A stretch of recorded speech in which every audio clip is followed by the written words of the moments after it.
Hello everyone, I am Storyteller. Thank you for visiting this peaceful place. I know you are looking for something soothing to help you fall asleep, and I am here to accompany you. If you enjoy, please give me a like and subscribe, and let me know where you are from. Thank you. Witchetty Grub servings. 7. Preparation. Time varies based on resistance of ingredients. Ingredients. 1. Eye of newt. 1 toe of frog. 150 grams wool of bat. 1 tongue of dog. 10 scales of dragon. A pinch of dead man's blood. A drop of a virgin's tear. 1 swollen, pus-filled Witchetty Grub for flavor. Preparation. A. Acquire pre-selected ingredients from their natural habitats. Successful extraction requires careful attention to prevent accidental damage. 1. Newt. Net the newt in a crumbling inner-city neighborhood. Still in his teens, the newt is most often found in the company of the local drug-dealing street gang he aspires to be part of. His watchful eyes make him a valuable resource. His fresh-faced appearance keeps him discreet. Optimal time to secure is while he keeps watch for the law and rival gang members outside a dilapidated apartment complex, casting furtive glances into alleys, his attention focused on the addicts and intimidating shadows that wander and lurk there. 2. Frog. Fetch the frog. At the edge of an abandoned industrial rooftop on the outskirts of the city. Her athleticism and powerful 20-something-year-old legs have made her a viral sensation, courtesy of elaborate, self-recorded parkour videos in which she scales buildings, leaps between rooftops, and climbs towering structures. The tattooed, shaven-head frog is at her most vulnerable while occupied with setting up her camera gear to record, having practiced her jumps, tested the winds, and psyched herself up for a stunt. 3. Bat.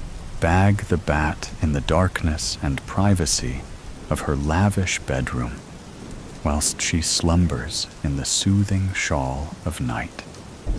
Her golden locks, the envy of all at her Ivy League university, will be glowing around her head like a halo on a Hungarian goose-down pillow, while she dreams of fame and stardom as a singer.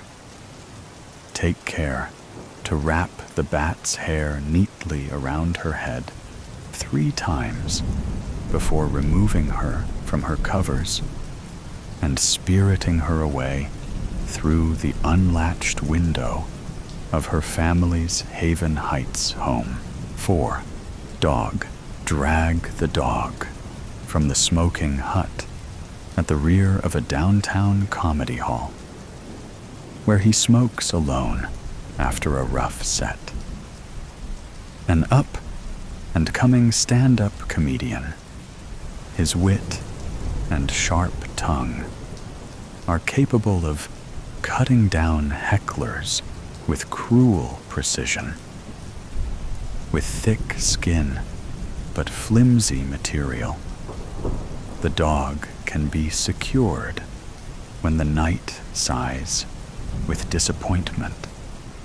His smartest punchlines of the evening, the edgy, heckler-baiting insults fresh on his lips. Unalert his mind preoccupied with feelings of inadequacy, he will prove easy to batter and snare. 5. Dragon. Extract the dragon from the dressing room of a seedy adult film studio, where she sits before a mirror, her reflection betraying the exhaustion in her eyes. Once a promising young woman, the dragon is trapped in the heartless world she was forced into by debt and destitution, performing for cameras and men. As she waits to be recalled to set, white powder residue under her nose, flawless skin glistening under harsh lights, she can be subdued with a chloroform-soaked rag. 6. Dead man and virgin. The dead man and the virgin can be obtained together from the dead man's car as it idles at the edge of a cliff overlooking the bay. The dead man will be fresh from a strenuous workout, basking in the admiration of the virgin, a pleasant distraction.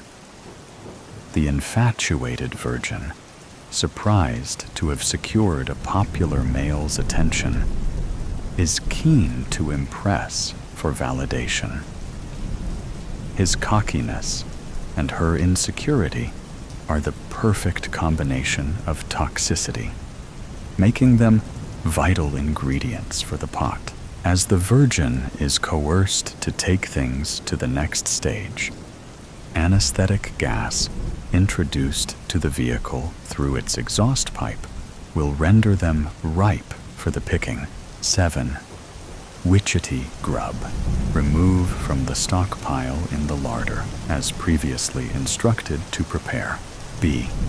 Once acquired, transport ingredients to cellar and confine. Take care to label correctly. Wrong identification will result in incorrect ingredients introduced to the pot, spoiling the potency of the broth. C. Inflict sufficient emotional trauma over the course of 24 hours to ensure ingredients are primed. Fear and confusion should be present before proceeding. Screams, pleas for mercy, and despair are key to achieving optimal tenderness. Cooking instructions. Step 1. Eye of newt. Prep. Approach the newt chained in a corner, his fearful blue irised eyes wide, his youthful terror and questioning of the rebellious attitude that led to him falling in with the wrong crowd when he could have stayed home with parents who offered love and tried to teach him right from wrong, will serve as a solid base flavor. Marinate.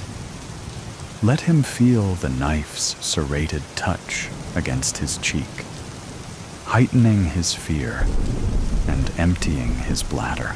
Remain silent as you peer into his soul and exhale fetid breath onto his face.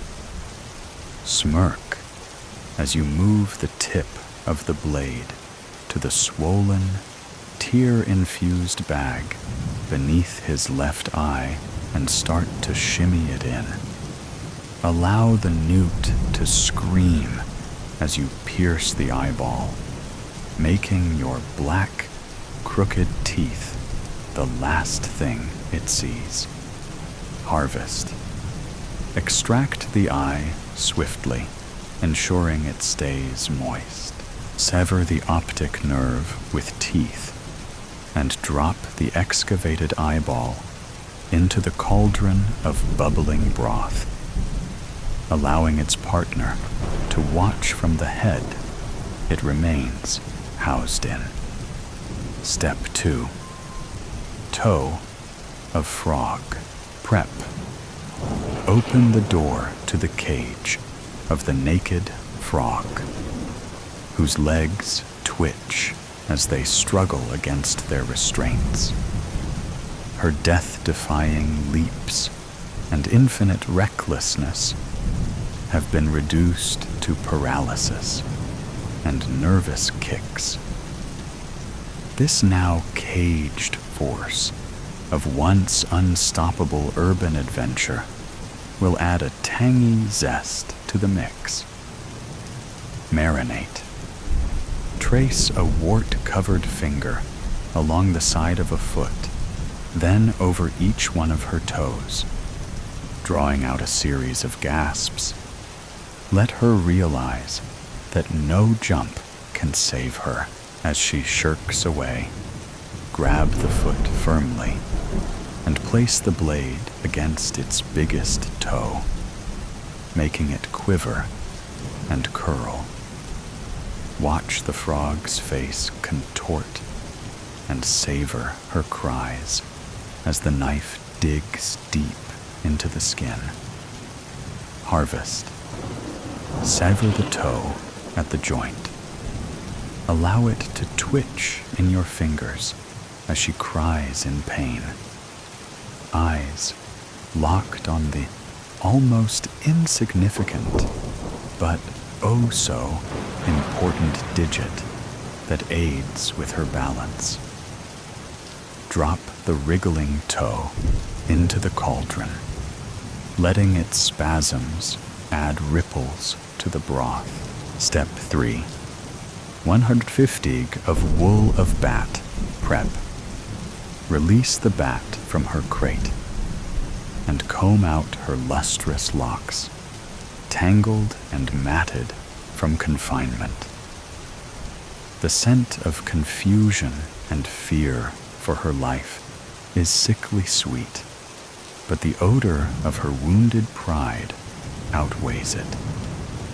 Even in captivity, the bat's thoughts fixate on her unwashed hair, the long, golden strands that are the source of her appetizing appearance.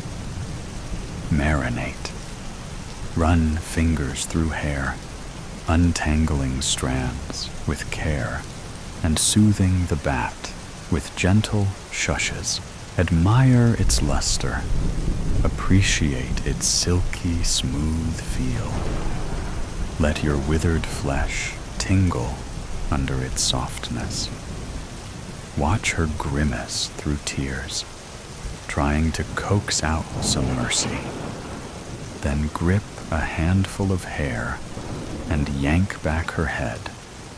Lift the shears and slide their rusted edges either side of the strands, savoring the scream that slips forth with the snip. Harvest.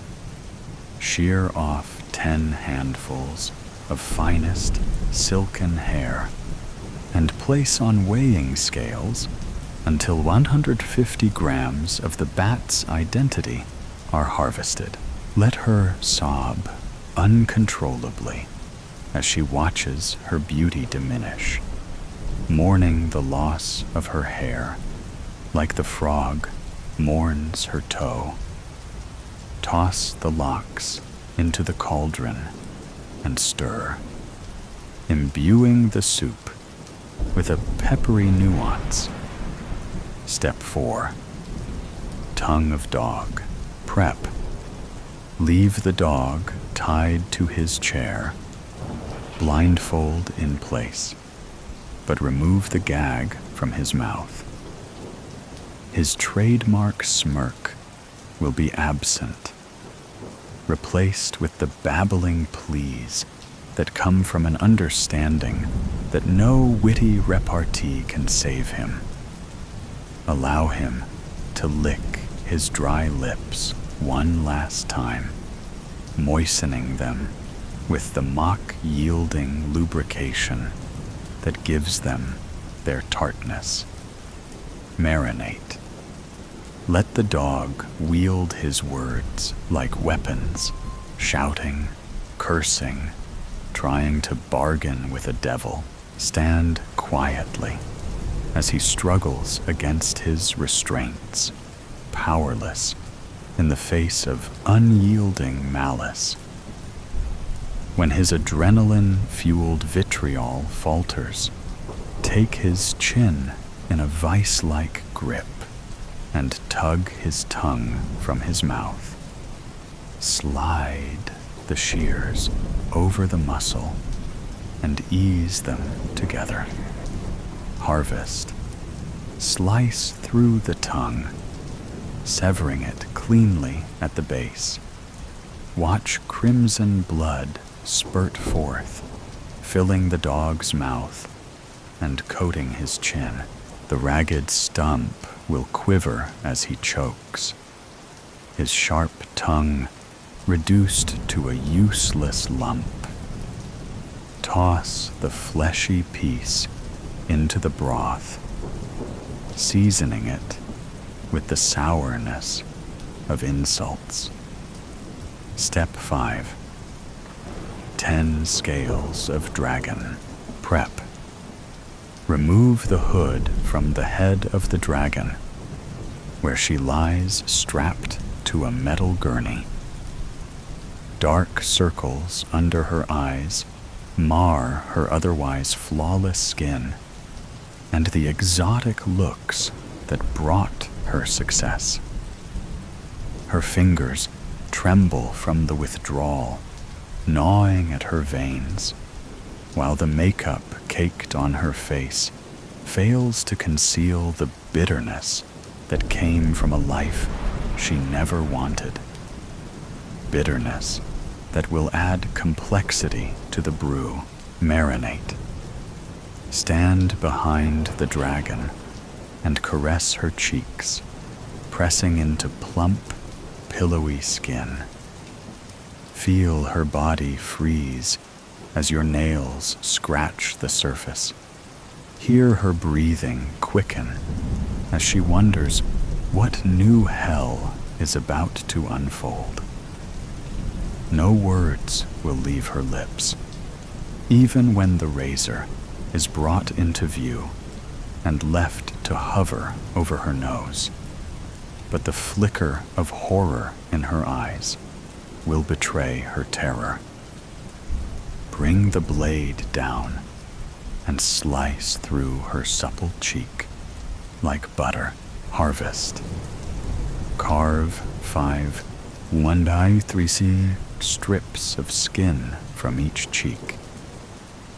As her flesh peels away, suppressed screams will at last fill the cellar, and blood will soften the dried-up makeup on her face. Drop each strip into the cauldron, watching as they sink into the broth, the beauty that defined her, infusing the mixture with a savory depth. Step 6. A pinch of dead man's blood. Prep. Circle the dead man as he dangles from a meat hook, kicking and thrashing.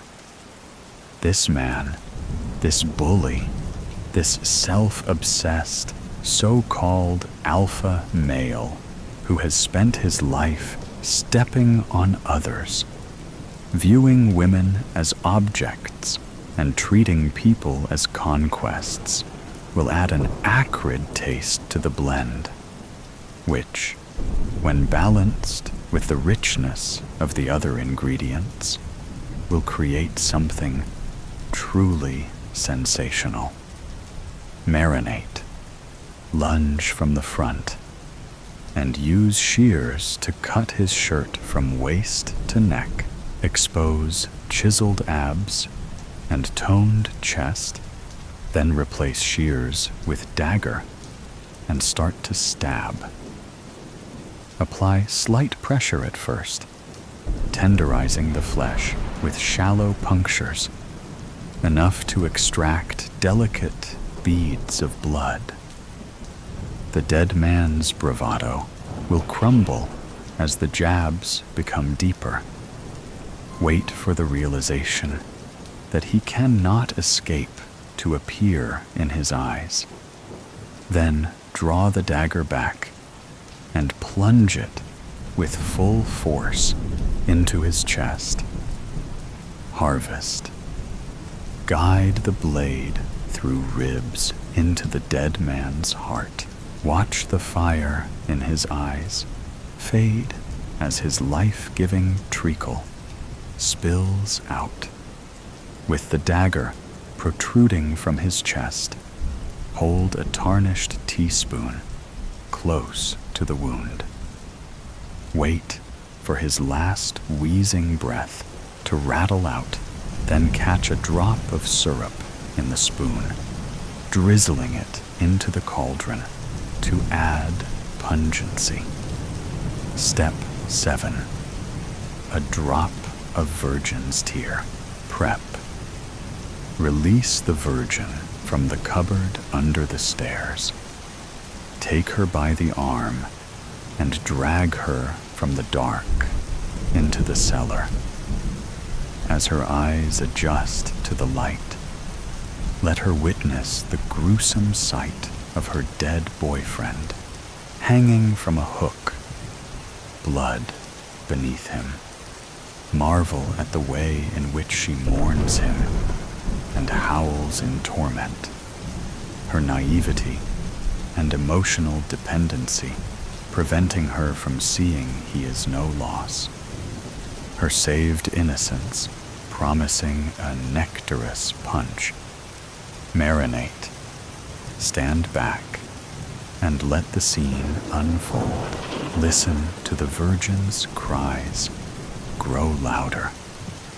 Watch her collapse onto the cold, hard floor and crawl away. Witness her growing terror as her eyes go from eyeless newt to toeless frog, from hairless bat to tongueless dog, from red-faced dragon to dangling dead man, again then to you. Approach slowly, sponge in hand, and digya at her tear-soaked cheeks. Harvest. Allow the sponge to be saturated with untainted tears, rich in sorrow. Then leave the virgin to curl up in a ball, covering her ears, squeezing her eyes shut, crying as she tries to deny reality. Carefully squeeze the sponge out over the cauldron, letting her essence and purity drip into the broth, enriching it with subtle, candied sweetness. Step 8. Witchetty Grub. Drop the Witchetty Grub into the pot as a final garnish. Stir 6 times. Cover, then leave to ferment. Serving. Decant the concoction into a jar. Screw on a rubber teat, sealing in its rich, aromatic flavor.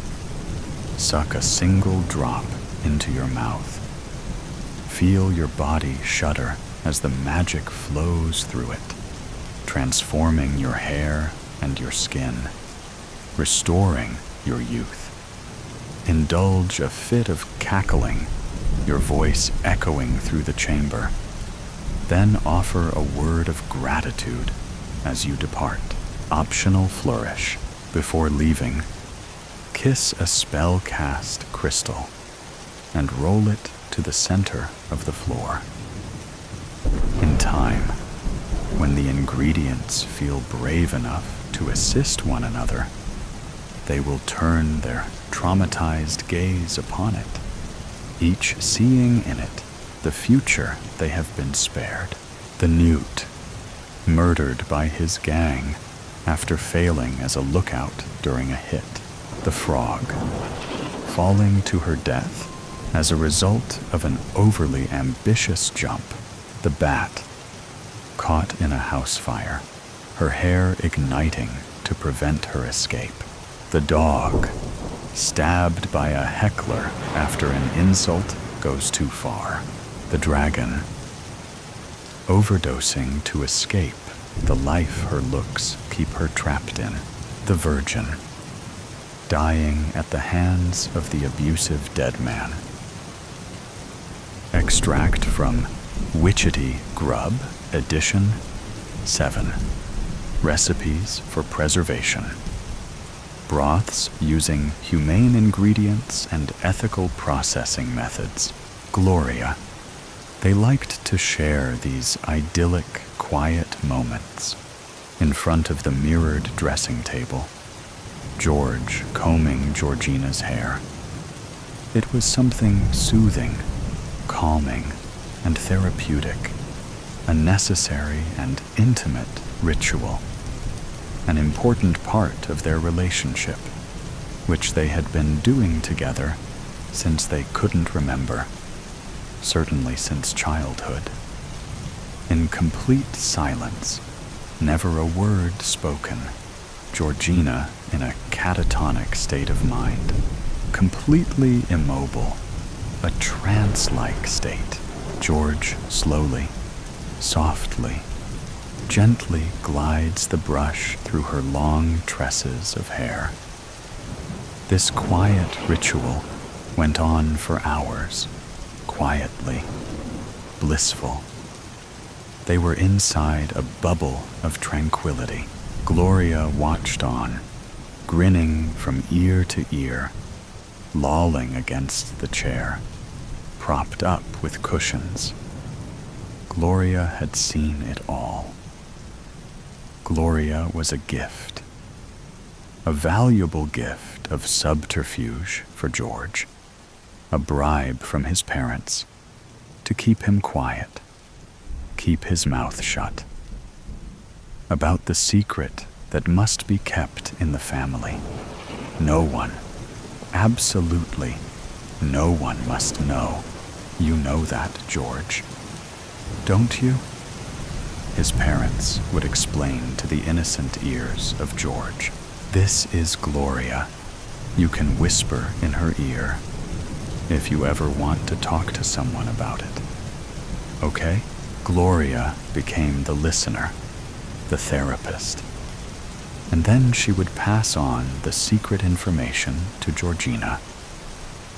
Georgina was the stronger of the two, made of rock. Nothing disturbed or frightened Georgina. That's why George doted on Georgina. He knew he was weak, and she was so strong. She possessed the strength for both of them. Gloria was so pleased to be added to the family and to be an integral part of it. The family was wealthy. The father, a world-renowned specialist surgeon from a wealthy legacy. He was privileged from birth, nannies, boarding school. His pathway in life was constructed and planned before he was born, from generations prior and generations to come. The tried and trusted way. His marriage was arranged, with only a select few who could be considered a match in their world. In those high circles of society, she was perfect, of similar family status. She didn't lose any of her privileges. It was a perfect transition from her maternal family into her family of marriage. She didn't lose any sleep over the matter. Life continued on as normal. Gatherings, parties, friends. It was seamless. When she became pregnant shortly after the marriage, It made the headlines on the celebrity pages. The joyous ink leapt off the gossip pages. She demanded to be fully anesthetized for the birth. Pain was not a word in her personal experience dictionary. She was completely unaware of the conception, totally out of it. She could have given birth to a horse, and was equally unaware she had delivered twins. Gloria was selected as a gift, a treasure for George. She was token of unspeakable secrets, unfulfilled desires. Her appearance, with her blonde, braided pigtails, gaudy red lips, might have been misconstrued. But George hugged her lovingly from the very first time they met. His parents were incapable of showing affection, demonstrating their love with hugs and kisses, not in the normal sense.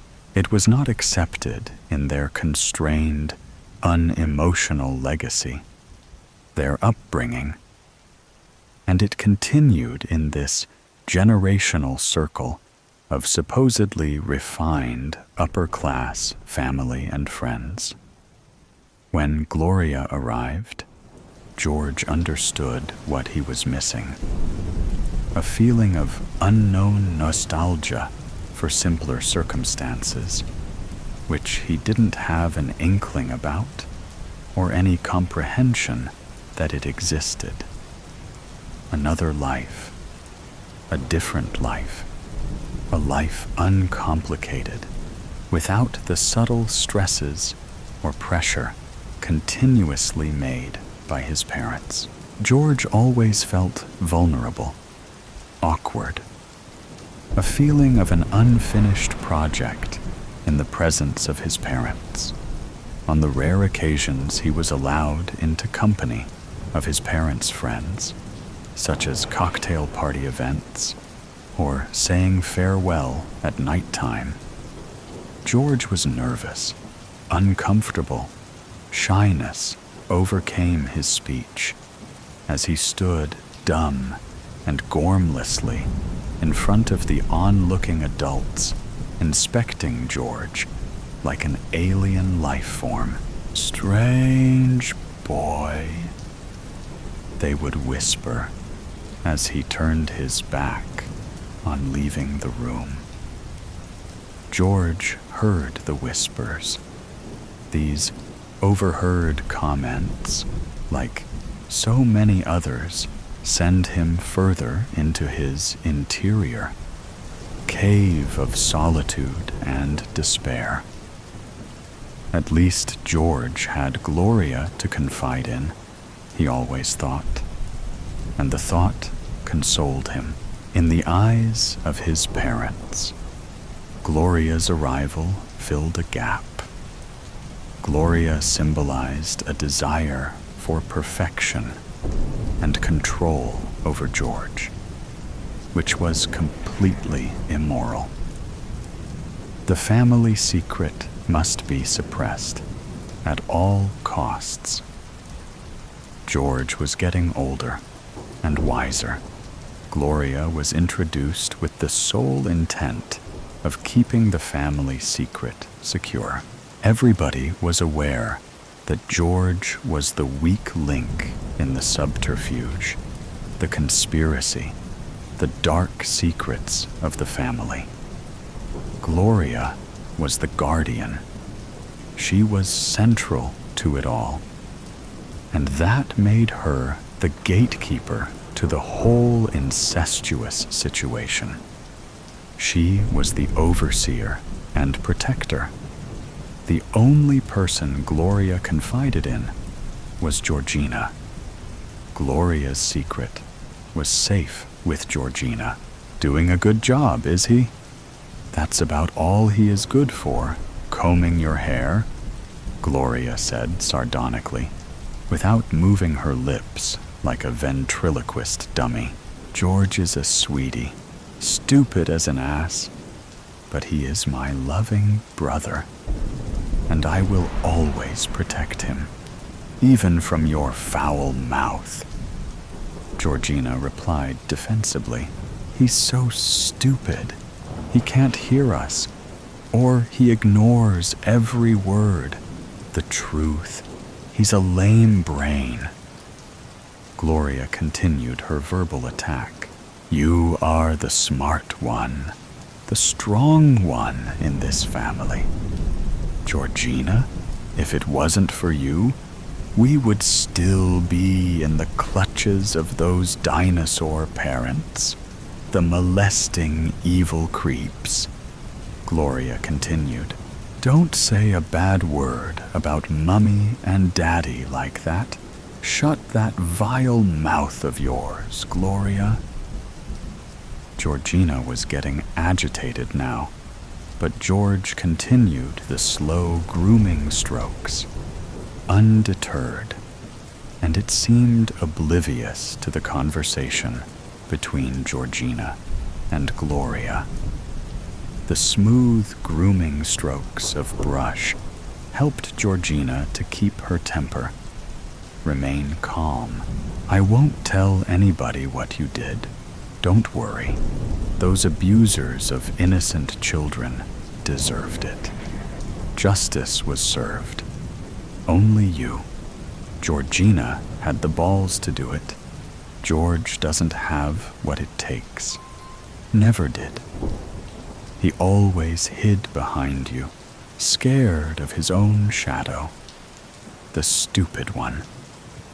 Gloria continued in her negative tone. "I watched on for years as they took you to their bed for their evil desires. For years, Daddy wanted control, his evil desires, his manipulation, his family fun. And she, Mummy, followed, a willing assistant, always pickled in her normal, alcohol-fueled state of mind, anesthetized. She was a lush most of the time. Both were heartless, immoral bastards. I was used like a comfort blanket, a rag doll, to make it seem normal. Those twisted monsters whisper in Gloria's ear. Gloria will keep the secrets of the night.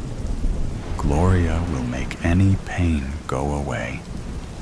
Tell Gloria, but don't tell anybody else."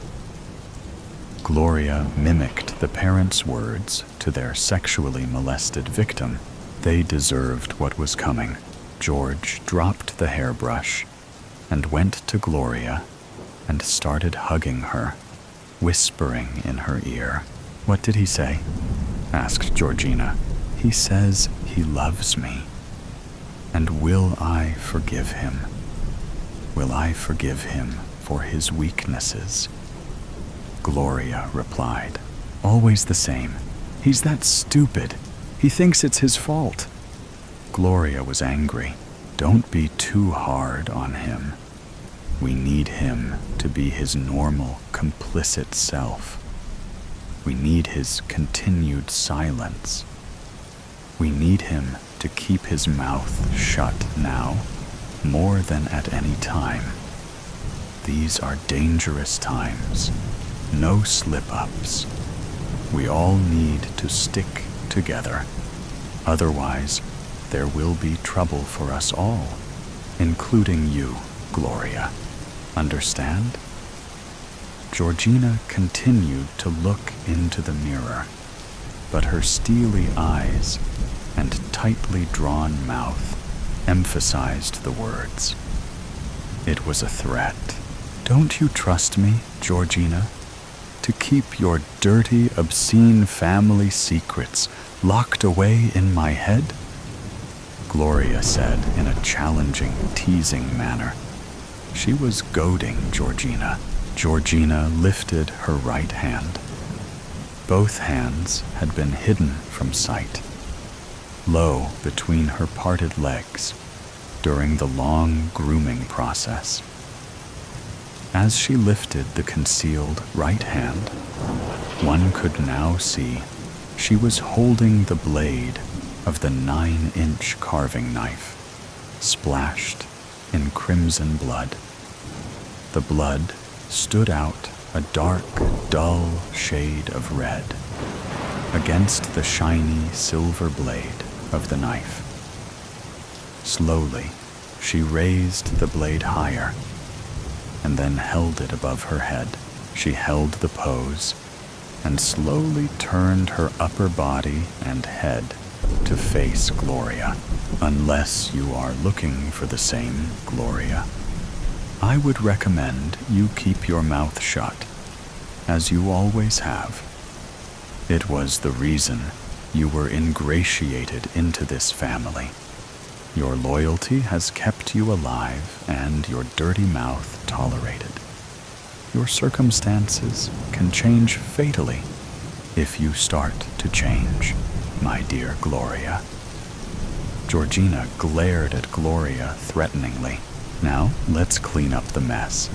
They say no bodies, no crime. The tragedy of Frederick XIV. The guards dragged a man through the gallows. His eyes were flushed and red, and his face was swollen from holding his breath, for he refused to allow even a single tear to fall. The guards pulled the man up the stairs. The soddened and weathered wood creaked and bounced with each step. They carried the man across the stage of the scaffold to the hangman, whose eyes were buried in the hollows of the Hessian burlap fastened to his face. A crowd had gathered in the gallows. Among them was King Theobald, the crown of the Northern Empire, who sat front and center of this spectacle. King Theobald raised his hand, and the crowd reduced its whooping to a whisper. Centi milione. You have been charged with, tried, and convicted of embezzlement and treason of the highest order. You packed your purloined purse with pilfers and compromised the integrity of our nation. You are hereby stripped of your duties as High Commander, and for your transgressions you shall reimburse the crown with your life. Centi drew a deep breath, but before the hangman could cinch the rope, Centi coughed to the crowd. I, Centi milione, am a convicted man, and I maintain my innocence. But since my sentence is irrevocable, I have only one request that I wish, in my final moments of life, to be granted. King Theobald flicked his wrist, and the hangman stepped away from the edge of the scaffold stage. And what might that be? Someone is missing from the crowd, and I would like for that person to be present. Seeing their face would comfort me. Who? Frederick XIV. Rory, a captain of the Northern Imperial Army, climbed out of the crowd and approached King Theobald. I shall fetch Frederick for you, sir. Very well. We shall resume upon your return. Frederick XIV stepped away from the window in his bedchamber. The spectators had gathered in the gallows below, and they were jeering loudly as the hangman held the nape of the man on the platform.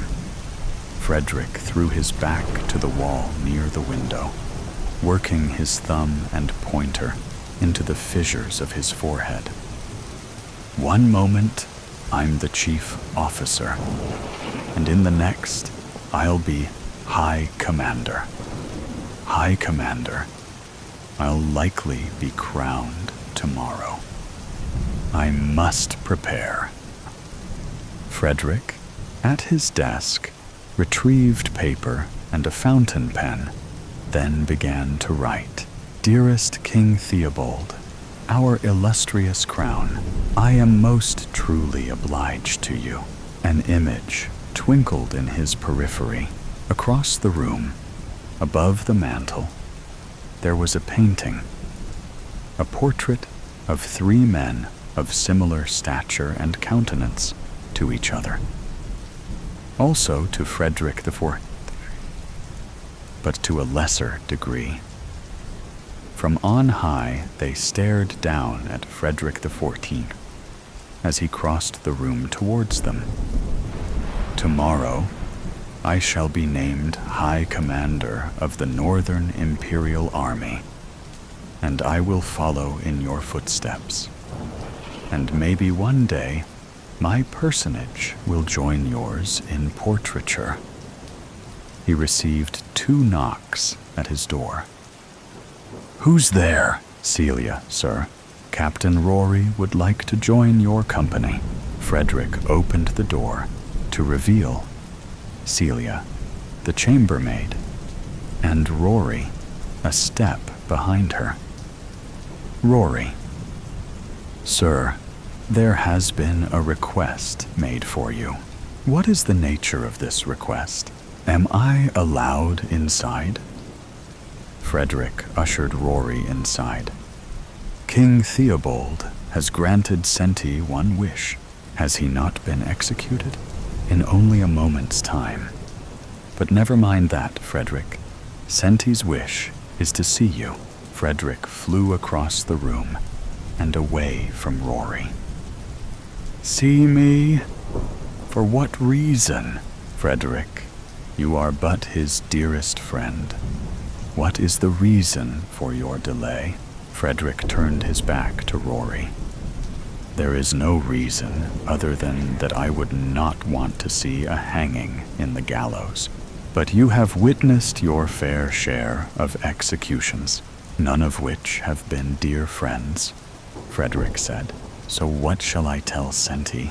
Tell Senti that my love is with him, and that his visage shall be forever reflected in my duties. Of High Commander, Frederick nodded his head. I'll likely be crowned tomorrow. His ill repute shall be absolved with me. Ill repute? Are you suggesting that you believe Senti to be guilty? Senti was convicted. Frederick kicked at the lint littering the floor. Whether I believe that he is guilty or innocent matters not. His shadow will swing in the gallows, inevitably. What am I hearing, sir? Have you not shed a tear at the thought of his absence? Yes, many times. Then how could you dare allow him to leave without one final show of your affection? I think that it is best for both he and I to not meet under such conditions, no matter how sentimental. Frederick turned his back to Rory. The crowds below began to bellow beneath the cloudy sky. Rory sneered, slamming the door behind him. Frederick XIV to the portrait. Father, grandfather, great-grandfather, I hope that after the ceremony tomorrow, you'll acknowledge me as one of your own, an aurora in the sky of our heritage. I hope that I will have proven myself worthy in thine eye. King Theobald belted out from the gallows. Centimilione. Frederick returned to the window, but did not look out. You have been charged with, tried, and convicted of embezzlement and treason of the highest order.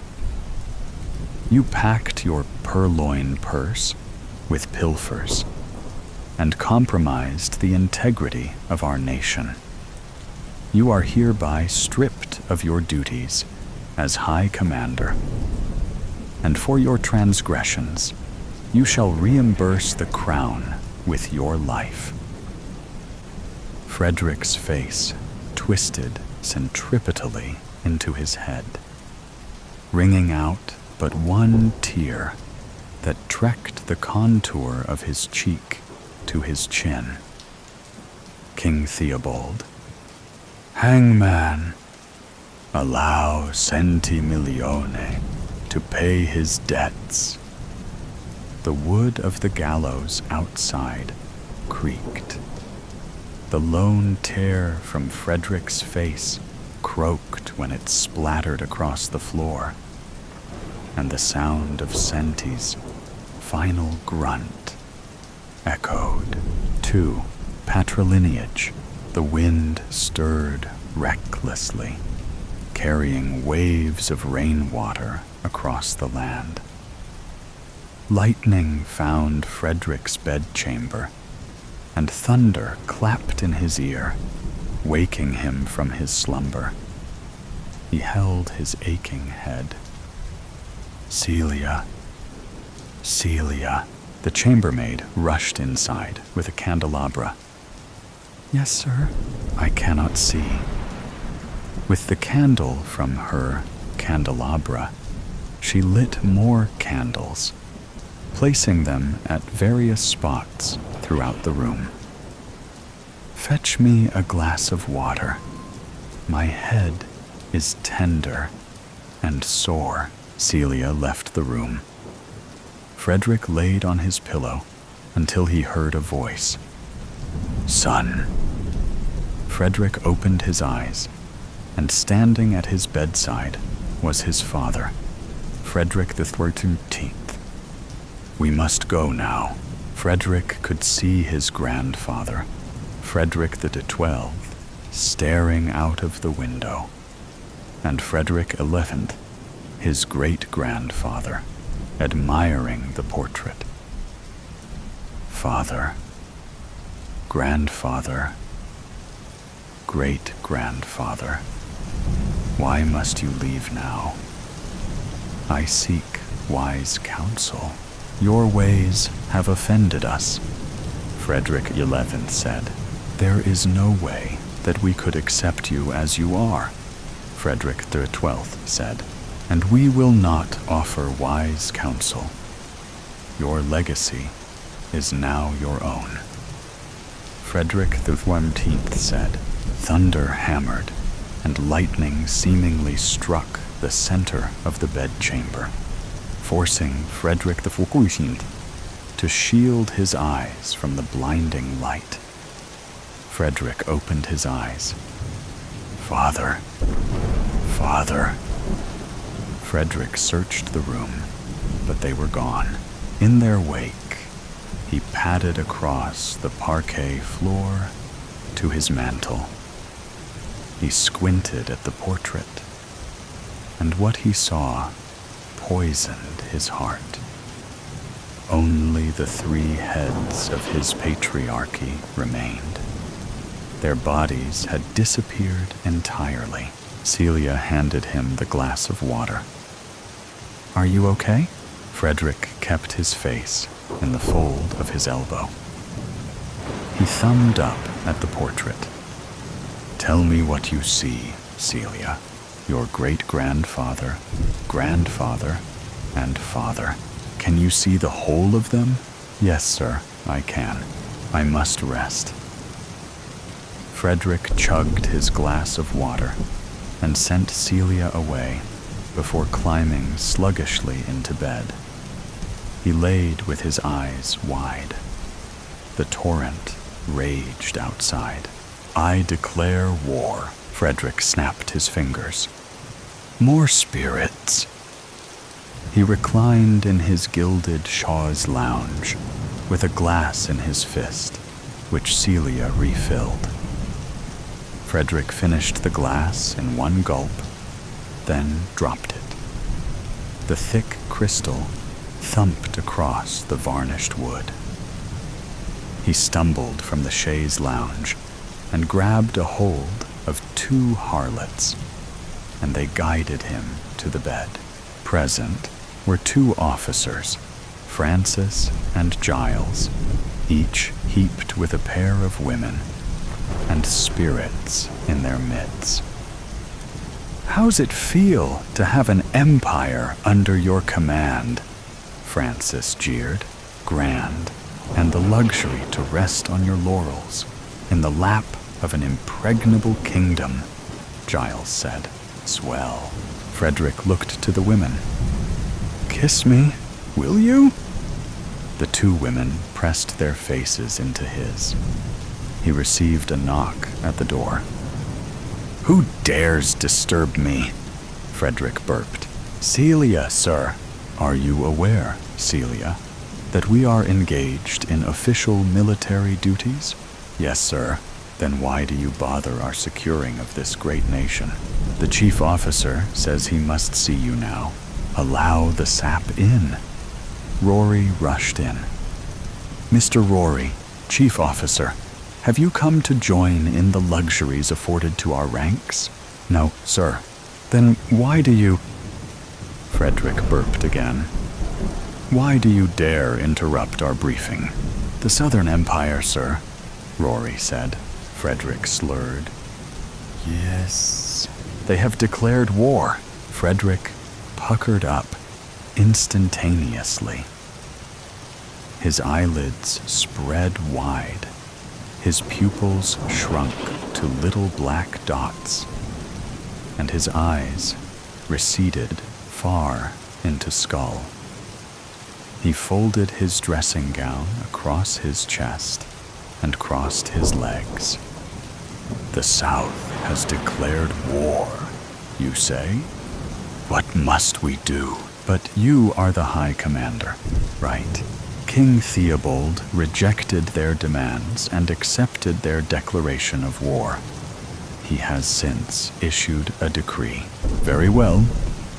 Frederick stumbled to the center of the room. "Everyone out, save for the chief officer." Only Frederick and Rory remained. "High Commander, what is your plan? Our nation's security is at stake." I know. With his arms crossed high on his chest, Frederick crept across the room to his mantle. He laid his head into his rested elbow. He looked up to his portrait. 3 silhouettes now stained the canvas. "Chief officer," Rory observed Frederick's constitution with a hawk's eye. "Yes, High Commander?" "Look up at the portrait and tell me what you see. Your great-grandfather, grandfather, and your father. Why? Do you see the whole of them?" "Yes, I do." "Heavens, gather the rest of our staff. I will meet you all in the Hall of Mirrors." "Yes, sir." Rory exited the bedchamber, Frederick to the emptied portrait. "How could you have abandoned me at such an inopportune time?" Frederick's eyes were deep, dark portholes that revealed no soul. "Celia," Celia entered. "Yes, sir." He raised his glass. "More spirits, please." 3. The soul of a man. Frederick hunched forward while clearing the gown from his feet, tottered into the Hall of Mirrors. In the center was an expansive table with 15 chairs measuring its circumference. The army staff silently observed the High Commander's disposition. Frederick looked them all over and pointed out an unfamiliar figure, a kimono-clad, ashen-faced woman. "Who's she?" "Kitty." She lifted her face, slightly peeking under her brow. "A medium." "Why should we need a—" Frederick burped. "A medium? She will be of assistance, as we plot the fate of our empire. She couldn't possibly serve as our wise counsel. We, the staff of the Northern Imperial Army, conceded that neither of us but one is able to offer wise counsel. But you are the best of the best, are you not?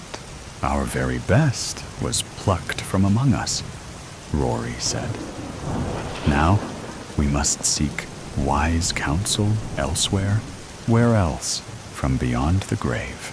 Frederick waved his hand. Under no circumstances shall we do such a thing. High Commander, you must understand, lives are at stake. Your reputation is at stake. And since you cannot lead us, then we must source our dearly departed friend. Frederick turned his back, observing the staff through the mirrors. Centi milione, centi, centi.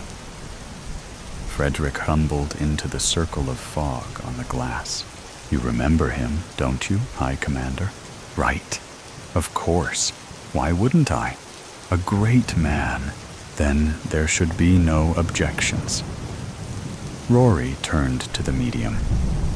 Kitty, if you will, please bring to us our dearly departed Centi milione. Kitty placed 2 Japanese taiko drums on the table before her and clanged them rhythmically.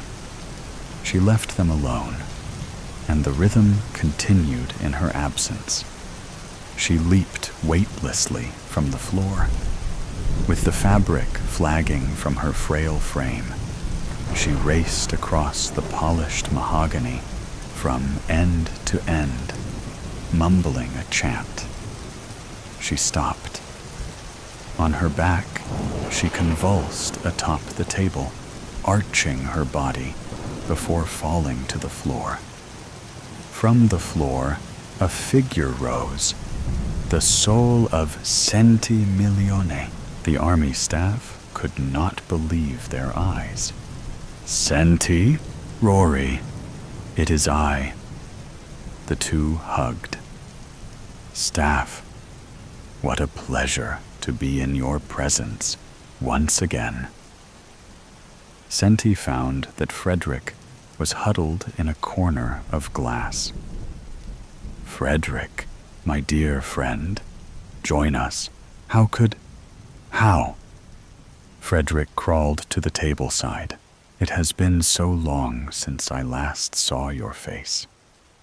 My final request was to see you, but you didn't show. I know. How come? I couldn't bear to see you in that moment. Centi caressed Frederick's head. It's okay. Centi looked to the rest of the staff.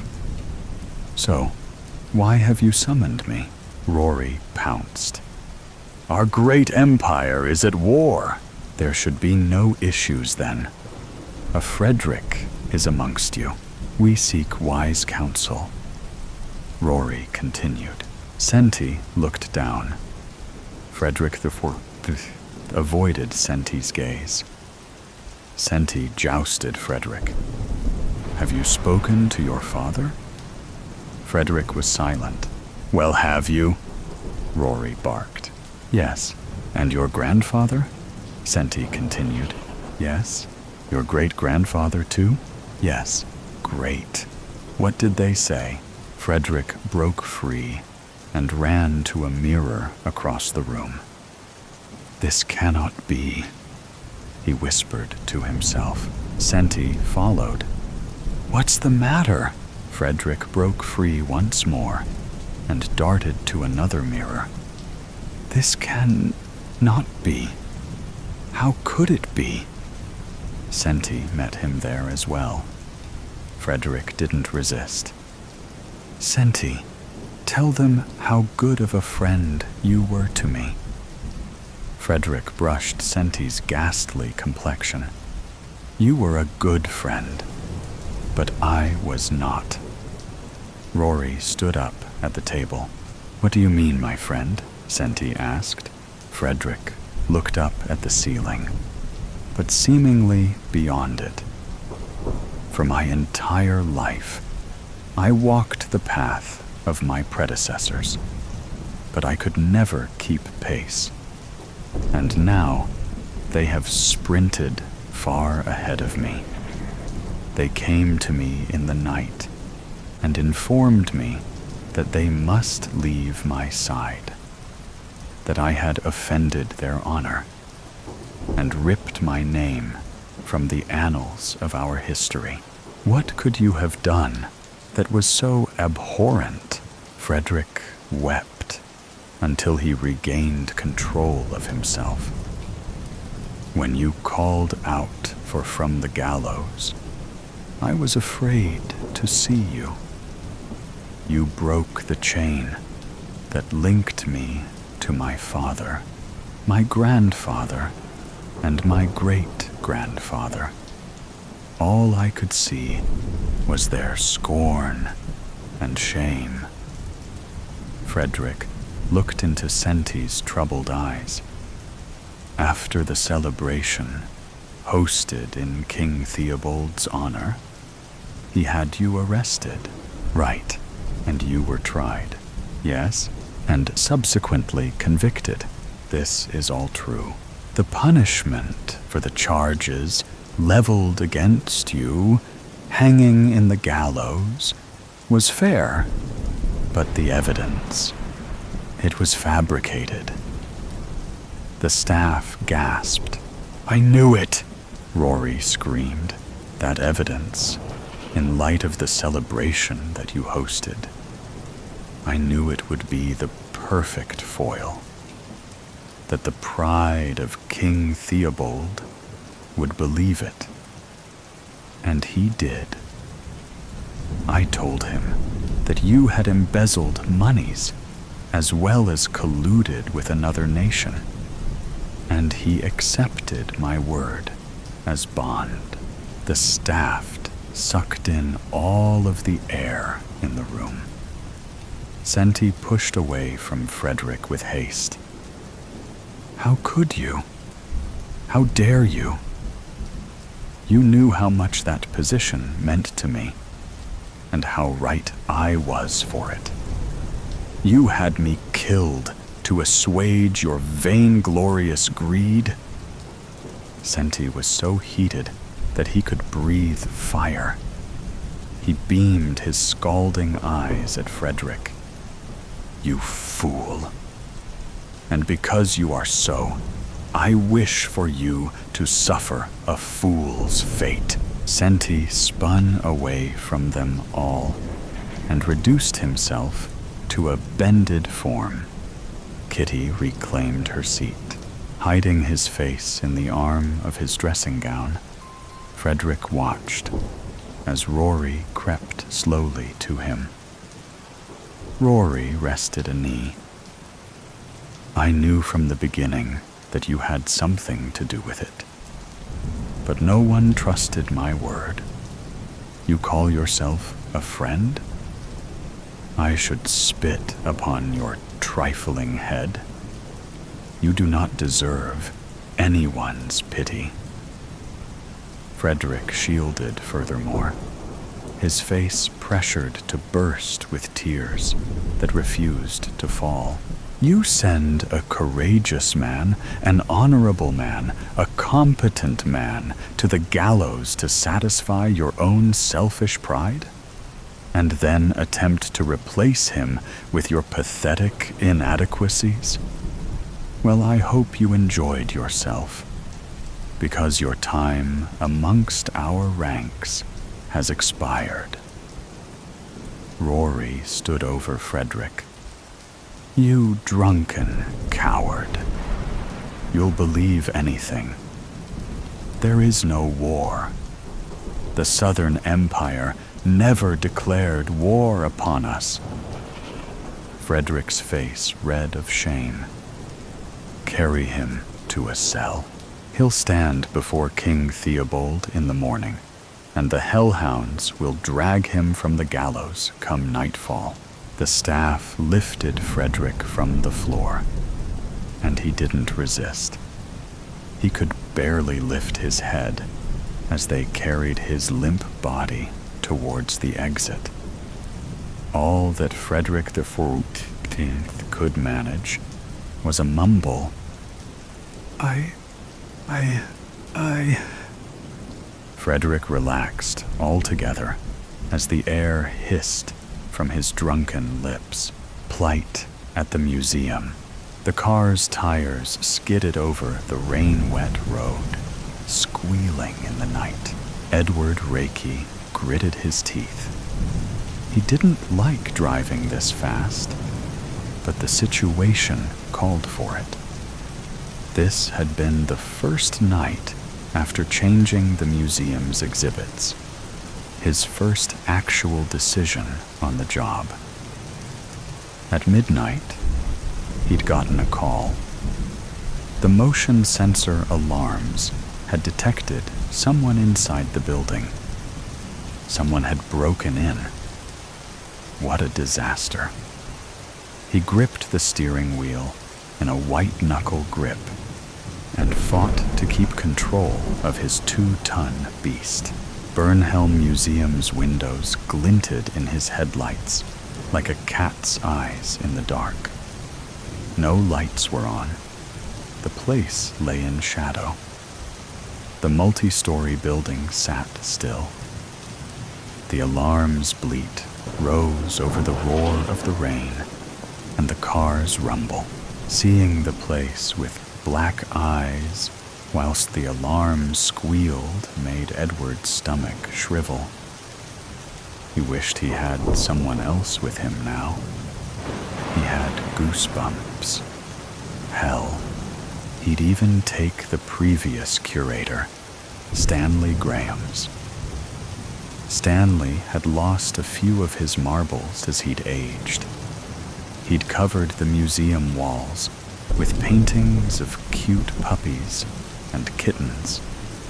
Puppies and kittens only had a place in a museum if they were the early pets of cave people. Stanley had also left him a note.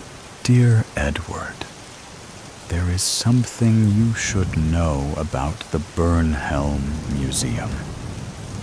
You see, there is life in the pain. Stanley had not managed to write beyond that. The word ended in a ragged scratch as the pen flew off the page. The heart attack had ended Stanley's capacity to use words, breathe, or pump blood. Edward assumed the guy was trying to tell him something about getting old, but he'd been unable to figure it out yet. It might not even mean anything. The man was a few sandwiches shy of a picnic. Edward killed the engine and dashed through the rain to the museum's open mouth. He held the collar of his jacket over his head as he ran to try to keep the torrent at bay. Edward tested the front door. It didn't budge. Whoever it was, they had not broken in through here or through any of the front windows. Edward fished the key out of his pocket, shivering as his shoes filled with water, and opened the door. Inside, the rain quieted down to a steady hiss. The alarm's bleat was much louder in here. A potent, earthy smell permeated the air. Edward rumpled his nose and raised his hands to his ears. Where was the damn thing? He knew it was around here somewhere. He fumbled in the dark, slapping the fob of his keys against the wall. This task was so much easier in daylight. At last, he found the alarm box, and some magic from the fob silenced the screech. He sighed, his ears thanking him for ending their torment. The darkened halls of the museum waited for him in silence. A low rumble of thunder vibrated through the floor beneath his feet for a very long time.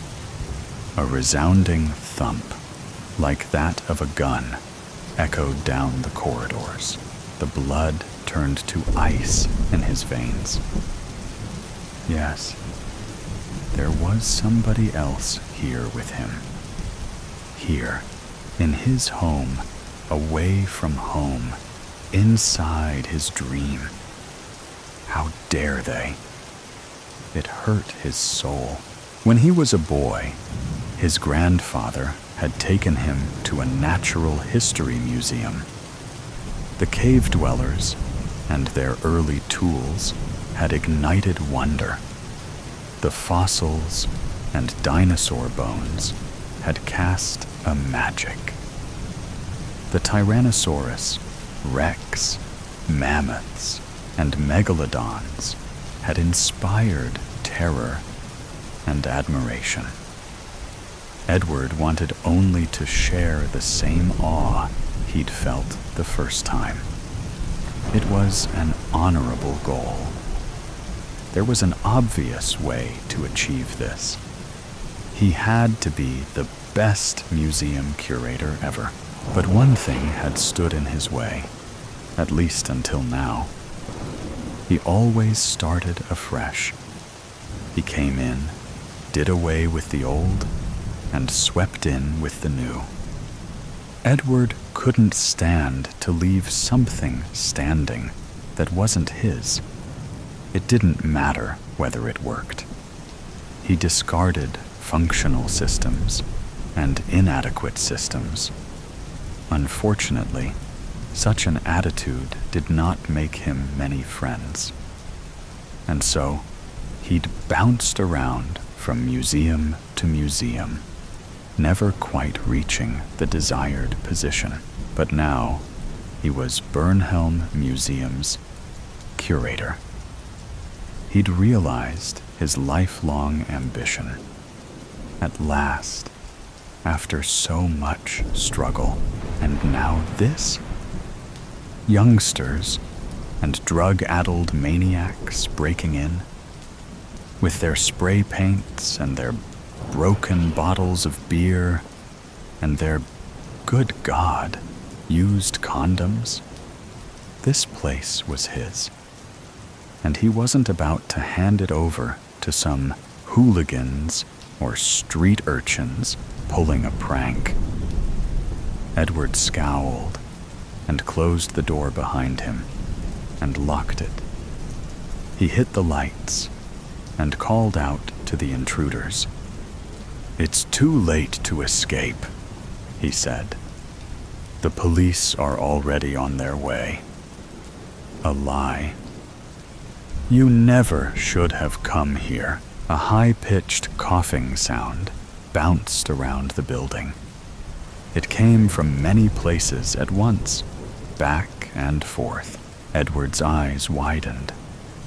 There were many criminals in here, and they were laughing at him. Shaking, he clenched his fists, nails digging into his palms, and marched into the museum. It took him longer than it should have to notice what was wrong with his exhibits. The paintings were empty. Jaw hanging down to his chest, Edward stumbled to a halt. He squinted at a painting that had, until tonight, held a picture of a T. Rex roaring before a Cretaceous backdrop. His fury fell away to dumbfoundedness. He tried to articulate his confusion, but all that came out was, Next to him, flies were buzzing about something brown. It was about 2 feet long and approximately 6 inches in diameter. Excrement. Edward blinked. It wasn't unheard of for vagrants to soil the places they entered with their waste. But no human on the planet could produce this much. Had these lunatics squished their leavings together to fool him into thinking that the deep rumble vibrated through the earth once more? Edward jumped and squealed and spun around. Nothing was behind him. His heart hammered high up in his chest. It seemed to lodge at the base of his throat, making breathing hard. If he didn't get his pulse under control, he'd end up the same way as Stanley Graham's, dead of a heart attack. Some distant part of Edward's mind was piecing bits together, little by little. You see, there is life in the pain. Had he meant to write, "There is life in the paintings"? Was that why he'd covered the walls with pictures of cute baby animals? So that, when they came to life, something was moving at the periphery of his vision on both sides. At last, Edward understood. It's not always a good idea to change everything and start afresh when you take over someone else's role. They might have had a good reason for doing the things they did. You should at least acquaint yourself with the position before scrapping their work. But it was a bit late now. Yet, for one split second before his agonizing death, he felt once more that awe he'd experienced as a child. And then the raptors had him, safe and sound. Safe and sound. 7:15 a.m. Go downstairs. Phone fully charged. Remove cable. Stare at phone wallpaper. Not familiar. Photo of huge oak in West Park at end of my street, where Rich proposed. Maybe took it yesterday. Maybe not. Not sure. Stare more. Check for messages. Mum, Sarah, Rich. Rich! Not heard from him in ages. Is he okay? Oh, he's replying to me. I didn't message him. I must have. Yes, look. Asked if he had a good weekend. Sent 23:03 yesterday. Was in bed by 10. Must have got up. Come downstairs. Forgotten. Sleepwalking. Again. Getting regular now. See a doctor. Whisper. Safe and sound. Safe and sound. Rich is fine. Am I okay? Reply. Short and sweet. Don't encourage the ex from hell. Don't know why I messaged him at all. Ping. It's your move on Words with Friends. What's that? Looks like Scrabble game. Never heard of it. Why's it on my phone? Quick look around it. I have 5 games in play. 5. It's my move in all of them. Didn't drink last night. Uninstall Words with Friends. Whisper. Safe and sound. Safe and sound. Coffee. Cinnamon roll. Sofa. Slightly more awake. Check phone again. More from Rich. Why did you get back in touch? Want to meet up? Ignore. Sarah. She says thanks with thumbs up. Thanks for what? Scroll messages. Yes, she can borrow my copy of Catch-22. Still own Catch-22? Thought I lost it ages ago. Scroll more. Told Sarah I found it. Don't remember that. Check bookshelves later. Reply to Mum. Yes, still coming for dinner on Thursday. Thursday? When did we plan that? Never mind. I'm free. I'll go. Add to calendar. Entry for Saturday. What's that? Date with Tom. No details. No memory of this. Message, Tom. Hi, are we meeting this Saturday? 8 a.m. now. Ring for doctor's appointment. 32nd in the queue. Sorry, no more appointments today. Please call back 8 a.m. tomorrow. System is enough to make me need a doctor. Whisper. Safe and sound, safe and sound. Bookshelves. No sign of Catch-22. Check 3 times. What's this? Copy of Never Let Me Go lying on top of other books.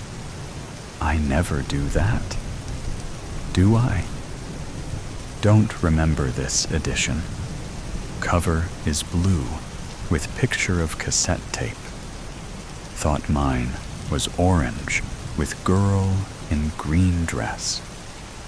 Flick through it. Pages dog-eared. I never do that. Spine cracked. I never do that.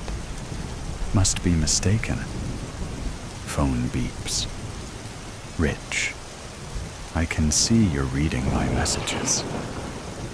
Tom replies, Hi, Grace. Yes? Royal Oak, 2 p.m. Saturday. Remember? You okay? I'm worried about you. He's not the only one. Why don't I remember things I should? Phone announces.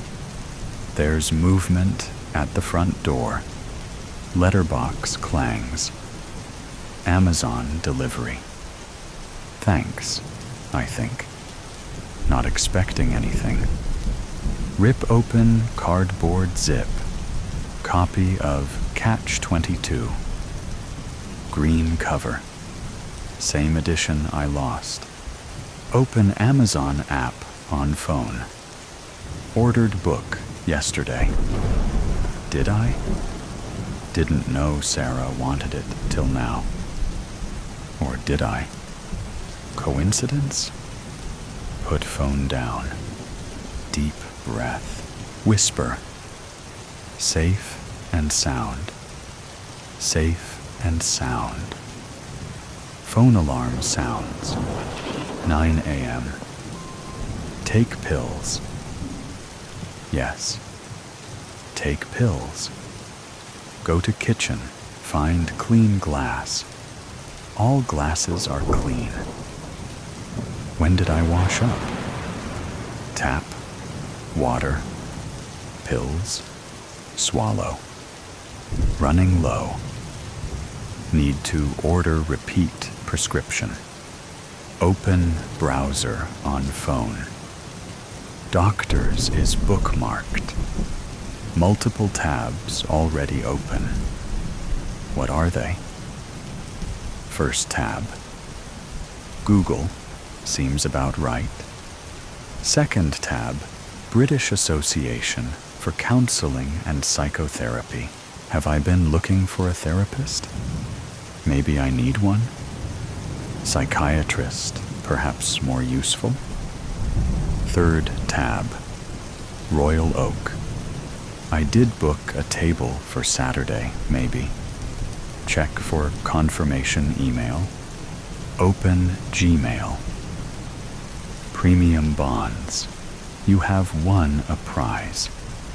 Go to Premium Bonds app. App not there. Check all screens. No sign. Must have uninstalled. Why? We'll check for prizes on website later. Message from Rich. Don't open it. Search Gmail for Royal Oak. Booking confirmation. 3 people, 2 p.m. Saturday. 3 people? Me? Tom? Who else? Message Tom. Who are we meeting on Saturday? He's not online. Phone rings. Withheld number. Hello? Man's voice. Is that Grace? I'm responding to the enquiry you made through my website. Are you still looking for a therapist? Did I do that? Hang up. Rings back. Don't answer. Too weird. Whisper. Safe and sound. Safe and sound. More coffee. Must order meds. Back to browser. Bookmarks. Medical practice online. Order repeat prescription. Done. Bookmarks. What did I just see? Lingerie site? Wasn't looking at lingerie. Click on link. There are 4 items in your basket. Click on basket.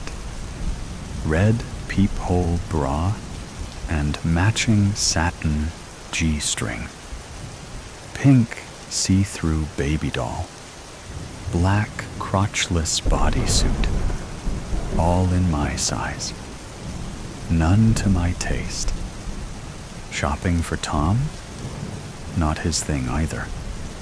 More what Rich would like. Ugh. Empty basket. Delete bookmark. Whisper. Safe and sound. Safe and sound. Phone beeps. Tom, I don't know who we're meeting. You said it was a surprise. See messages from last night. Were you drunk? Surprise for me too. Check last night's messages with Tom. 23. Message deleted. 23:08. Message deleted. 23:12. Message deleted. Whisper. Safe and sound. Safe and sound. Not drunk. Possibly not fully conscious. Sleep texting? Need stronger pills. Call doctor again tomorrow. Good news needed. Open premium bonds. Website online. Password not recognized. Type again. Slowly. Password not recognized. Type again. Very slowly. You only have one more attempt before your account is locked. Was I drunk last night? No. Worked till 8. Home. Showered. Changed. Bed by 10. Back to kitchen. Open booze cupboard. 4 ciders and half bottle of Bailey's missing. Sleep drinking? Whisper. Safe and sound. Safe and sound. No hangover. Didn't drink all that. Brought friend home. Who drinks? Bed by 10 makes no sense. Would remember someone else in house. Check spare room anyway. No one there. Bed not slept in. Phone beeps. Rich. I have to look. I miss you. Are you ignoring me? Check all rooms. Front door locked. Back door locked. Spare key. Gone. Message Tom. Have you got my spare key? Phone beeps. Sarah. Hey, chick. You okay today? Don't suppose you can send me the pic of that new restaurant we saw last week? I knew I'd forget the name. Ha ha ha. Tom replies. Not this time. Gave it back to you on Friday. Are you okay? Check camera roll for Sarah. Multiple pics of girl asleep in bed. Wait, can't have taken these pics. That's me. Safe and sound. Safe and sound. Blood rain. It wasn't the red aliens that were the problem. It was the voodoo high priests that caused all the mischief. Monkey hands, parrot beaks, and baboon skulls were one thing. But when the blood rains came, all of the usual cons kicked into high gear. The mantis-like, spindly red alien surveyed my vegetables with an air of fascination. He stopped on the okra, holding up a stalk and studying it. He was dressed in ripped whitewashed jeans and a Blink 182 t-shirt. But behind his disguise was a standard silver spandex jumpsuit, like they all wore when they came into town to creep around. Whatever else you could say about the red aliens, they were creepers by nature, with no sense of boundaries. I just wanted him to move along. I clenched a final notice of foreclosure auction in my hand, as if taking out my anger on the paper would save the family ranch. Yahya Gabon took the deed to our ranch in foreclosure. Yahya was a cattle herder, but before that, he had been a TAF general and still had pull with the government. Yahya was hard, implacable, unyielding, a real monster. Yahya once shot and killed a 6-year-old boy playing in his grazing pastures while the child begged for his life. The laws allowed one to protect their land from intruders. When asked why he'd done it, Yahya had said, "The signs on the perimeter say, 'Stay out, trespassers shot on sight.' Wouldn't mean nothin' if I didn't follow through." The Police Nacional who had questioned him said, "Yahya, the kid was illiterate. Guess he should have paid more attention in school." Yahya had said. The way Yahya looked at it was, when he set his eye on what's yours, it was his if he could find a way to take it from you. Uncle Kofi was missing an eye from turning the other cheek in a fight as a boy. But the rock in the other kid's hand had landed just right and shot the eyeball clean out. Uncle Kofi was a pacifist who wouldn't even swat a mosquito. So this was no contest. I had told Uncle Kofi we should just give up the ranch. We couldn't afford it. But Uncle Kofi was superstitious. He believed that fate could be wooed. A few weeks earlier, I had gone with Uncle Kofi to the Ako Desawa fetish market and met with Guédenon Benoit, the voodoo man. We entered his office, as he called it, which was a hut with a square-framed doorway lined with human skulls that looked like a no-frills mine shaft leading into a catacomb. The standing air inside was stiff, musky, and moist. The walls of the inner chamber were filled with the dried heads of dogs, monkeys, birds, snakes, and every imaginable living thing you could think of. You could almost hear the animal sounds echo from the clay walls. Uncle Kofi gasped at the abundance of spirits filling this hovel. I did not share his sense of wonder. I joked to myself, internally, that this was the great roadkill emporium of Lomé.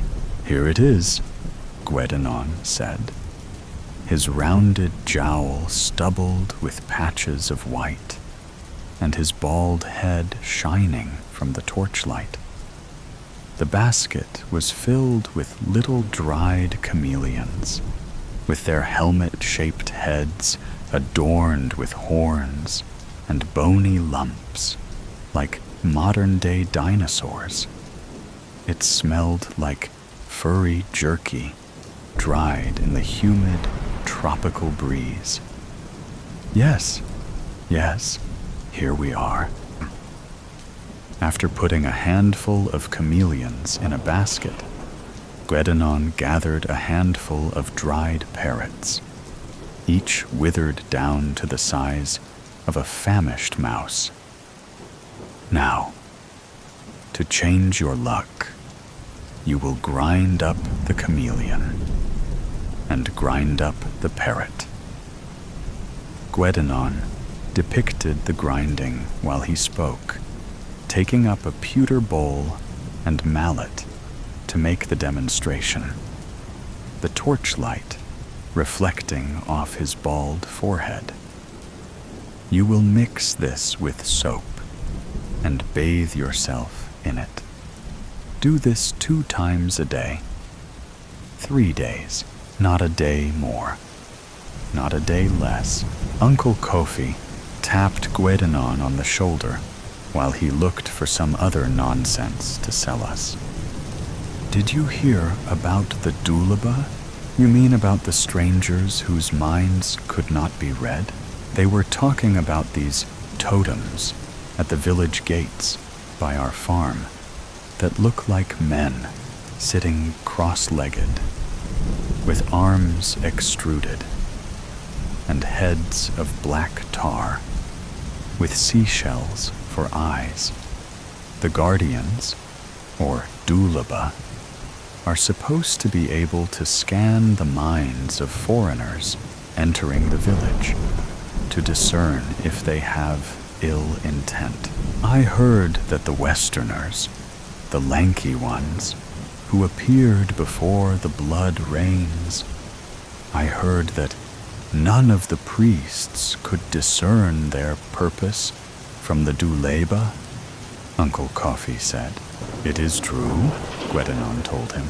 I wanted to scream. "They are red aliens, you moron. No one knows what they want." But I couldn't say anything, or I'd be committed. I was the only one who could see them ever since I was a child. I had been hiking on Mont Agu, exploring its ridges, when I saw a light in the mist and stumbled upon their cliffside observatory. Normally, it was cloaked, but something about the vapors in the mist had screwed with the effect, did something to the light. When I walked into what looked like a temple from the outside, I saw a screen wrapping around the length of the chamber in a semicircle. Large, spindly red, mantis-like creatures with 4 legs on their hind parts were engrossed in the readings and images on their screens, tapping away with long, bony fingers on the consoles in front of them. One of them turned its hooded eyes and triangular face in my direction and screamed. The pincers on the sides of its mouth, flaring in fright. A group of them rushed toward me. I shielded my face, but they were not violent. That was when they gave me the scarab beetle amulet that allowed me to recognize them despite their cloaking tech, and explained to me about the bright blue marble we inhabit. They said, "It is not that Earth is special. There are plenty of habitable worlds with natural wonders. It is the size of the moon that counts. Our mission is to scan the cosmos to find other worlds that can host life. Other worlds with just the right size of moon." I had pressed the aliens as to why this was the case, and they had elaborated and explained everything in great detail, but I couldn't understand much of it. The only worlds that host life are those worlds with a moon that is just the right size to create a total solar eclipse, one of the red aliens said. And once that sacred syzygy goes out of balance or is disrupted, life moves on. I had asked why they didn't just place moons around any planets with the right characteristics. He said, "There is a directive against playing God. Each civilization rises and falls on its own merits. When the time comes, a people either mature and venture out from their home or are snuffed out." It sounded dramatic back then, but these days, I don't know that a fair judge would deem us worthy of salvation, least of all us Togolese, who were forever finding reasons to kill and brutalize one another. The red aliens come from a sad, timeless dimension, much like Togo. On their world, there are tiny microbes in the soil that cover everything in shades of red. The microbes are in the air, the soil, the water, and can lay dormant for centuries, which is what is causing the blood rains. So much of this stuff is filtered out of the observatory that when they are here, they are literally pumping red dye into the clouds, day in and day out. In Togo, the next calamity is always waiting right around the corner, and word travels fast in Lomé. To stir people into a panic only takes the smallest of rumors. Strange lights flashing around Mont Agu.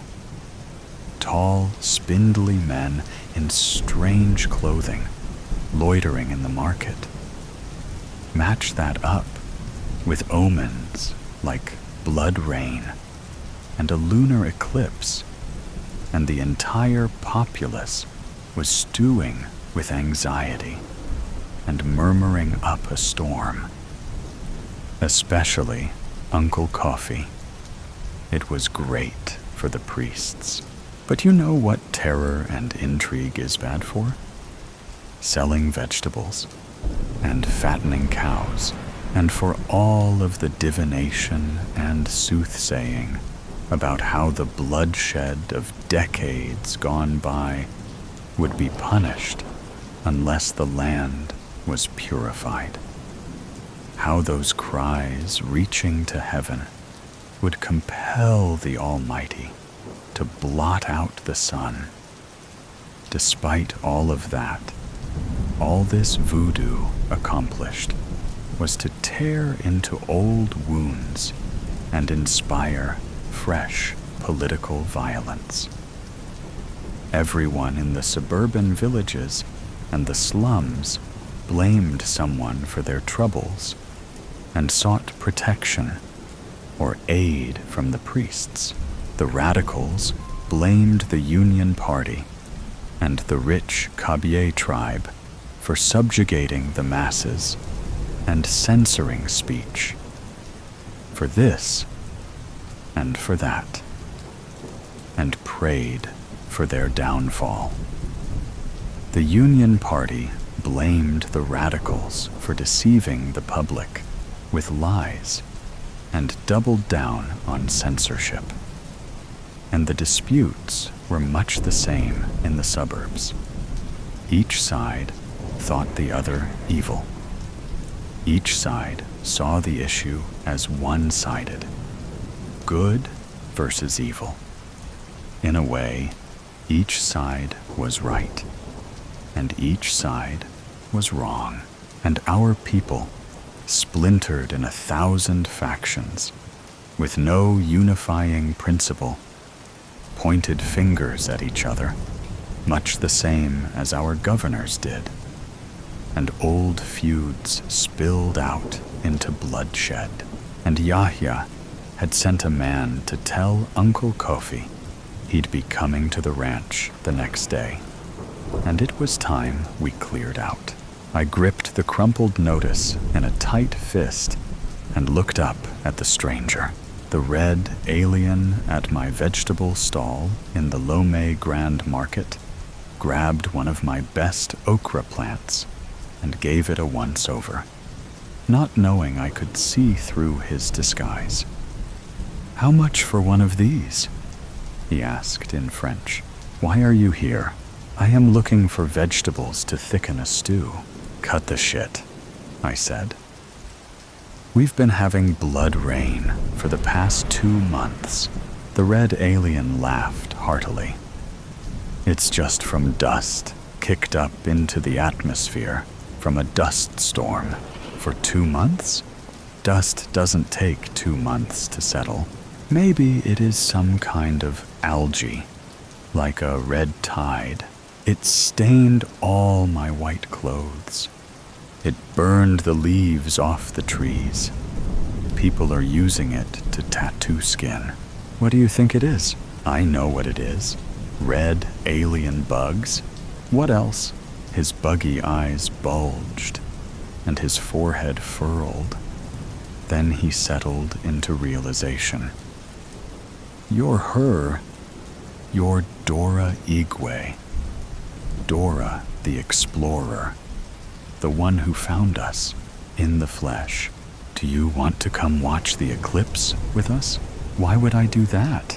"It is an important celestial event. No disrespect. But it gets dark once a day.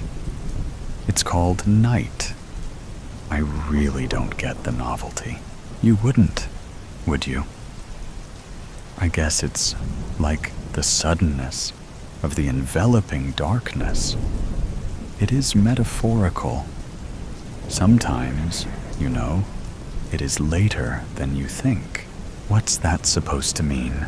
"You know, your people believe that war and bloodshed are like a virus, that it infects even the sun and the moon.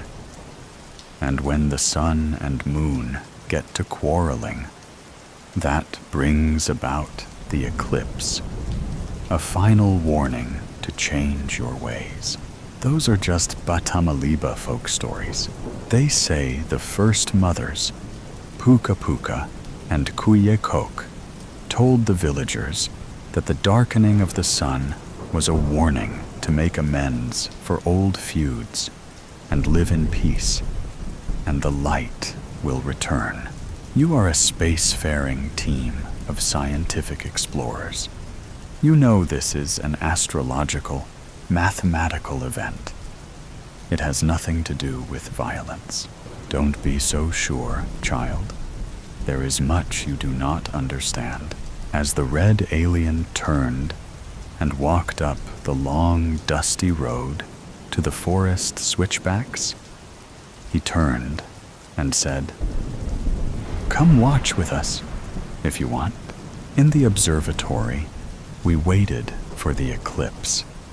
The red aliens were frantic. The one from earlier, who I'd nicknamed Tommy, took the controls and lifted the ship to a hover. "We've got to find a better vantage point," he said, as the ship floated through the Tongolese countryside outside Lomé.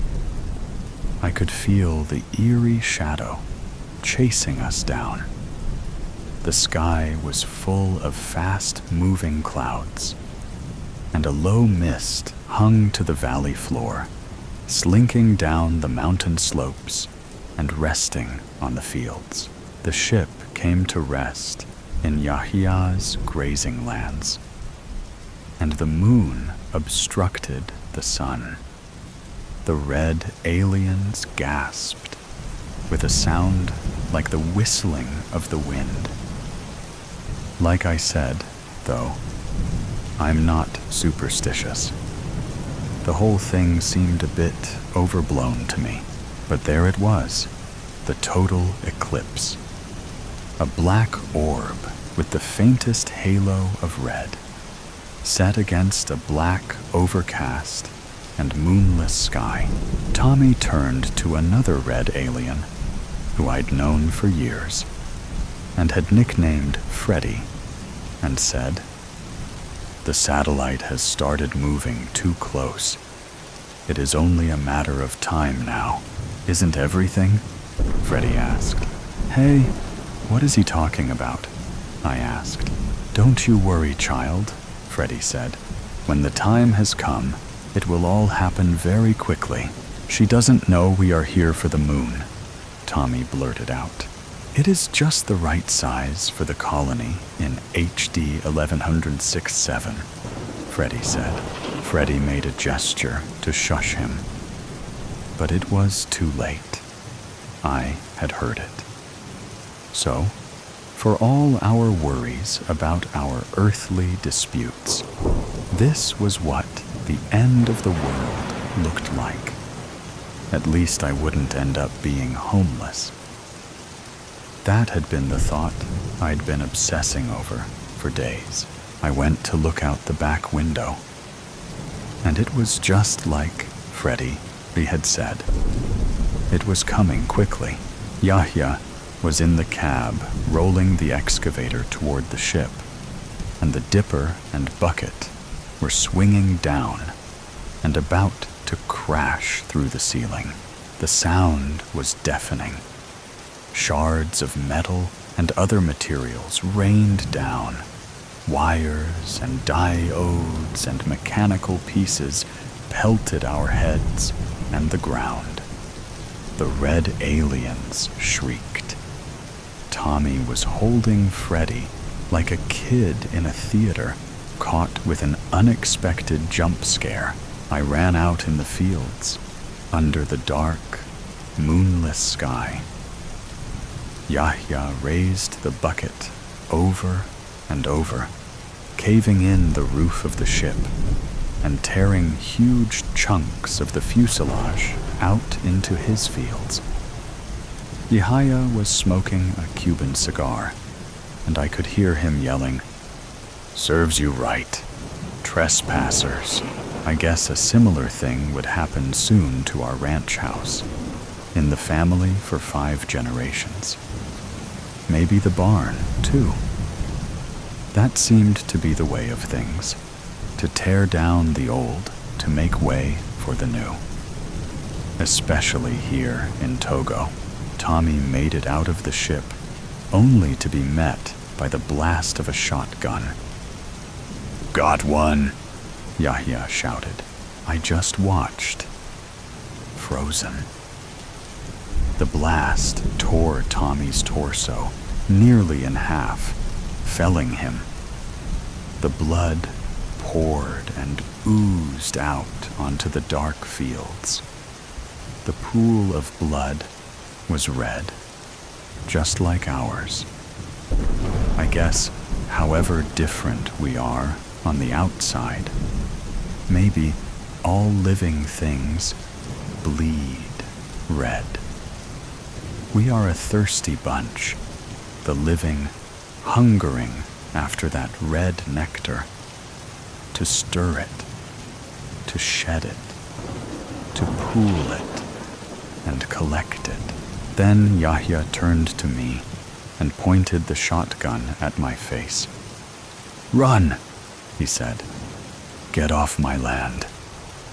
And I ran through the pitch-dark fields, in the cool of the eclipse, crying as I waited for a gunshot that never came.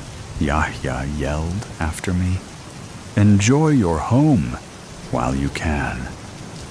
I'll be coming for it."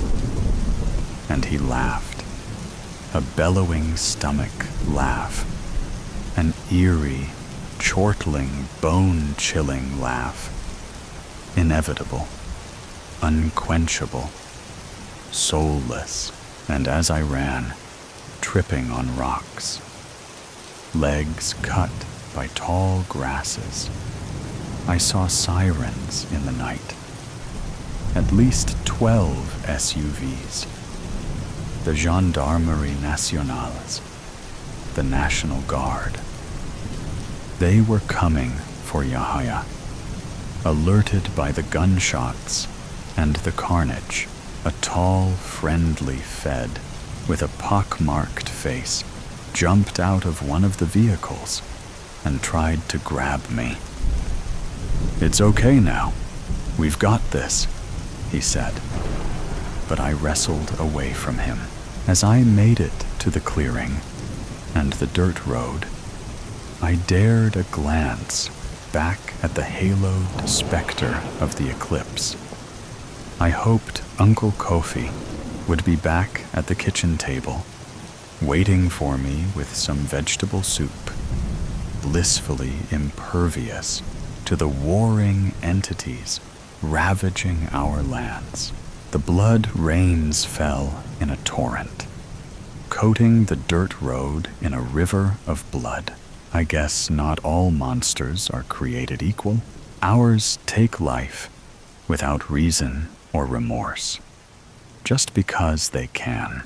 A sliver of light emerged from the fading eclipse as I reached the drive to the ranch house, lighting my path, warming the shadows. Uncle Coffee was at the door, the smell of the fetish soap on his skin. "Our luck is changing," he said. "Jingles." I moved the knife quickly, slicing with apt purpose. The bell of the cat's collar fell to the floor. Jingle, jingle. This was the third time I've done this since we first got this cat.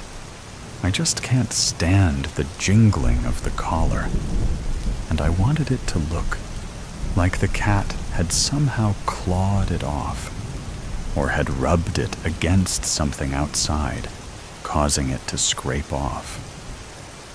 Hopefully, my family will stop insisting that the cat have a bell on her collar after realizing she's just going to keep losing it.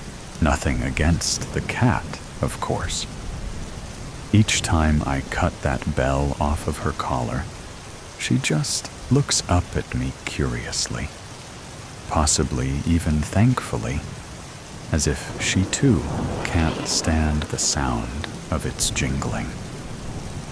Though I'm certain that the cat and I hate the sound of small jingling bells for two very different reasons. My wife, our 3 kids, and I recently moved to my old hometown. I was eager to leave this place as soon as I turned 18, and I couldn't explain to my wife why I didn't want to move back. The same reason why I can't explain to her why I hate the sound of jingling. I was just a kid. One summer here, when I was 12, my friends and I were hanging out on Main Street. "I want strawberry," the little kid exclaimed. They were probably 6 or 7, and they bounced excitedly up and down with a shining grin from one ear to the other, their hands raised up, one clenched around a handful of change. They were smiling adoringly up at the clown, who was dancing in front of an ice cream truck. Turning to the little boy with a smirk and a wink, the clown sang, "For $1, 1 strawberry. I've prepared it for you, especially." The clown was tall and slender. The makeup around his face was white with dark pink triangles around his mouth as well as his eyes, which were both wide and kind. He wore a large sky blue drape over a striped unitard with different shades of gold and purple with bright red accents. He wore a thick belt around his waist. At points around this belt, as well, from threads of the blue drape, hung small, brass and shiny bells, which rang a chorus of jingling with every movement, and sang a nameless tune whenever he danced. And how this clown loved to dance. "Mr. Jingles! Mr. Jingles!" another kid cried. "Can I have an ice cream sandwich?" The clown, Mr. Jingles, widened his eyes as he looked down at her. He took a deep breath as his smile grew and said, "You're the first today to say my name. This one is for free." He gave her a free ice cream sandwich and did another dance as his feet kicked out, revealing 2 more jingling bells, each one attached to the tip of each of his curled shoes. He did little magic tricks with his hands, and all the children around him laughed and cheered. Some even tried mimicking his dance around him. My friends and I sat on our bikes at a distance, watching the laughable spectacle. "I betcha he diddles kids," Richie said with a snort. "Nah," Brady retorted. "My mom says he's retarded. He probably doesn't even know what to do with his junk." We all laughed at that. I scoffed, saying, "Whatever his problem is, he's fucking creepy." "Ain't that the truth?" Levi said. "I can't be the only one who wants to do something about this guy." Each one of us turned to look at Levi. We didn't really have a leader, but if there was ever a title holder for lead troublemaker, it was Levi. We knew he had something brewing in his mind ever since he first saw Mr. Jingles, and I was eager to stick it to that clown.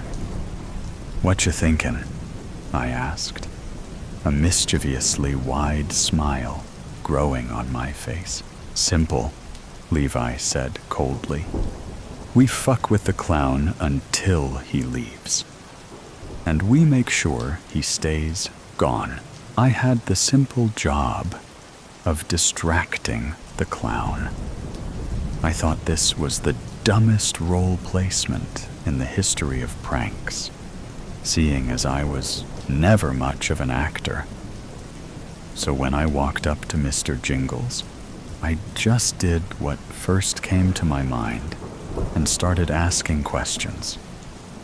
"Hey, clown, what flavors you got?" Mr. Jingles whirled in my direction. The quickness of that sudden movement and my proximity to him, I realized I was much more scared of this clown than I had initially thought I ever could be. "Little kiddo," Mr. Jingles exclaimed.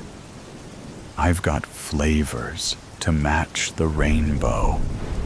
He kicked a leg out in a small dance maneuver. "I've got sweets to make your hair grow." He laughed.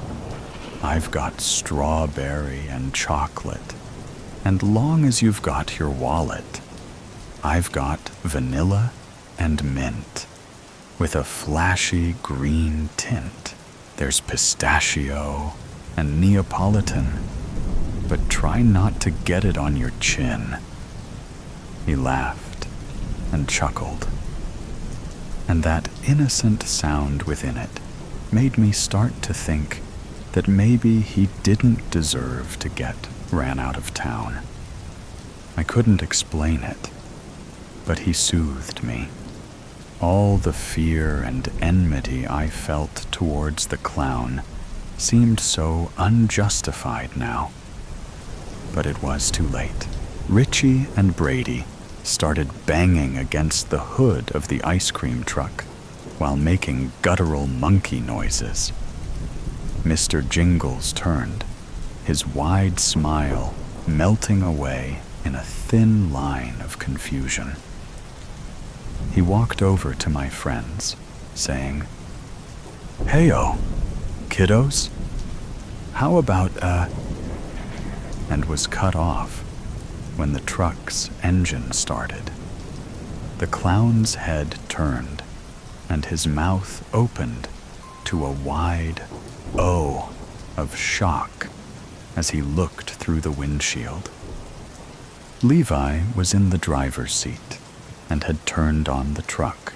He started to run and shouted, "Oh no, kiddo, Mr. Jingles doesn't think," and was interrupted again when Richie pushed the clown over Brady, who was knelt behind him. The two ran away laughing.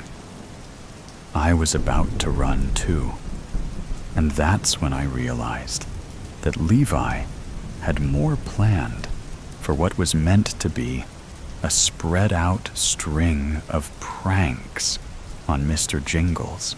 As the clown gasped on the pavement, Levi revved the engine and then put the car in drive. He dove out of the side of the truck and sprinted down the block, faster than I'd ever seen him run before. I turned back, just in time to watch as Mr. Jingles's ice cream truck ran over his midsection. This caused the vehicle to swerve, forcing the rear tires to crush the clown's face. The body of the clown convulsed and spazzed. A monstrous ringing of disturbed jingling from the bells overlaid the tones of crushing bones, and a sound like that of a tossed watermelon. I was motionless and numb in indescribable horror as the vehicle rolled softly away, and I looked at the smeared remains of what used to be a human face. Blood gushed spastically out of a gaping maw that was once the mouth of Mr. Jingles, and more of it oozed out of his ears and coagulated in the ruffled tangles of his dyed pink hair. I stepped back, slowly at first, then turned and ran in the same direction as my friends. We were never named for that crime, though I knew my dad had his suspicions that we had something to do with it. It wouldn't be for a few years later that I wished we had come clean. After all, it was just supposed to be a prank. I don't think Richie and Brady thought Levi would do something like that, and I certainly didn't. I think I was just scared of what Levi would do if he ever found out I ratted him out. So I stayed silent. Now that I'm back here, all these years later, I stood outside our house in the dead of night with my cat and her recently defaced collar at my feet. And I wondered if the mysterious death of Mr. Jingles is still talked about, and if anyone ever thought of any leads. I wondered why it was so difficult to get in touch with Richie or Brady or their families. Maybe I would try to get in touch with Levi, but part of me doesn't want to see the man he grew up to be. A thick fog was creeping down the street. I watched as it grew, frothing up my driveway. I began to wonder if the reason why I couldn't get a hold of my friends was more simple and yet more outlandish than anything more feasible than moving away.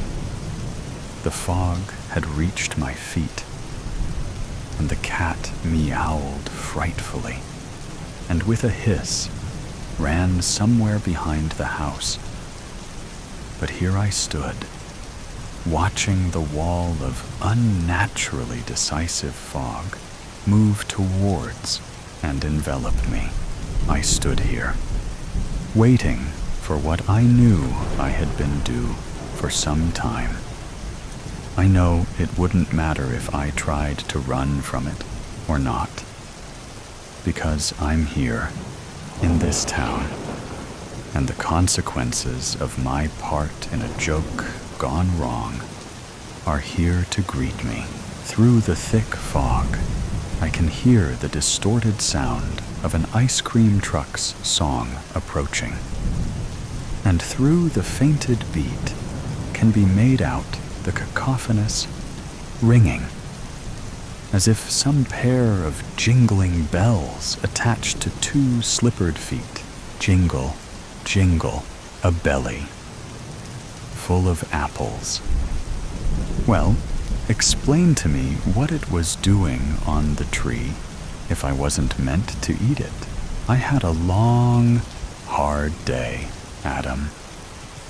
If you remember correctly, you were supposed to name all the animals with tails, while I handled the green ones. The next thing I know, you're passed out by the water circle, taking yet another one of your naps. That left me to come up with all those names, and by the time I was done, I was famished. The apple tree is the closest to the water hole, and that's why I picked an apple. It was convenient. I wasn't deliberately trying to disobey the Lord. After an exhausting day, I simply wanted whichever fruit I could get to first. Can you explain to me why God put the forbidden fruit so close to us and made it so red to draw our attention to it, and made it so tasty? Adam, if you could try an apple, you would never be the same. I cannot describe its delectability. You may as well try one now. We've already been cast out. It's not as though he's going to cast us out again. If you ask me, it's unbelievably rude of him to have us name every living creature on earth, put all the acceptable fruit out of reach, and then kick us out of the garden once all the tedious tasks are completed. He didn't even say thank you, not even a card expressing his thanks. I realize cards haven't been invented yet, but if he can create an entire universe in a few days, I think he can figure out a way to show gratitude. Don't you? Oh, stop crying, Adam. This place isn't so bad. Sure, it isn't paradise, but there are some plants with needles sticking out of them, and some lovely dust, and a lot of very interesting rocks. That one looks sharp. Be sure to never pick it up and drop it on anybody's head. Please cover yourself up. I don't know why, but for some reason, I can't stand the sight of you in all your nakedness. Shame. What's that? No, you know I don't listen when he talks. It's so loud and condescending. Do this, do that. Name this, worship me. Stop rolling your eyes at me, Eve, or I'll turn you back into a rib. It's all so boring. If any of it were all that vital to know, he'd write it down on a piece of stone. I suggested that to him once, and he pretended it was a bad recommendation. But secretly, I think he filed it away to use at a later date. The first time I see a rock with a rule on it, I'm going to look up at the sky and say, "Wow, who gave you that idea?" See if I don't. I'm not afraid of him, you know. You might be, but I'm not. I've barely had time to contemplate my own existence, so the threat of having my existence nullified is of no concern to me. Clearly, he doesn't want to get rid of us and start from scratch, or he would have done it already. No, he wants to teach us a lesson. He wants us to wander aimlessly for the remainder of our lives, cloaked in this thing called shame. I shall not. I refuse. I have nothing to be ashamed of, and I will not pretend that I do. A man makes a silly rule, and if the rule is broken, that does not make it any less silly. I don't care what sort of man it is. I don't care if you say God is not simply a man. He sounds like a man. And because he can sound any way he likes, that means he wants to sound like a man. We call him he, don't we? Then he is a man with made-up rules for living that I was never going to obey. I don't care if he hears me. Let him hear me. I am meant to spend the rest of my days surrounded by needle plants, and you, a man with one rib. I am meant to wear rags, because not wearing them makes me feel strange. I am meant to have children, I suppose. Based on how disagreeable I am and how stupid you are, I can't imagine they'll be very endearing children. Once those children are here, I have no idea who they'll have children with, because it'll just be us. I guess that means once we die and our children die, that'll be the end of this nonsensical little experiment. Oh, but at least we named the giraffes first. A question for you, Adam. Since he isn't responding to us, why are we the only ones who can't eat the apples? I specifically saw a loud bird eating an apple the other day. Why weren't all the loud birds cast out of the garden? If a giraffe eats an apple, will it be thrown out of the garden? Why were we the only ones prohibited? Right, the knowledge. We're not meant to know anything. We're just meant to assign names, be fruitful, multiply, and praise Him every chance we get. If we want knowledge, then it's out we go. Well, Adam, I choose to know. I choose to know things. Not just some things, but everything. Why create an entire world and then tell me I'm not allowed to know anything about it? I can't help but feel this was all some kind of test, and I will not be tested. Had I known that He was testing me, I would have eaten every apple on that tree. I would have stared up at Him with the seeds falling out of my mouth, and I would have laughed. For if I am to go into exile, I am not going with an empty stomach. I will go with a belly full of apples. My only regret is that I stopped at one.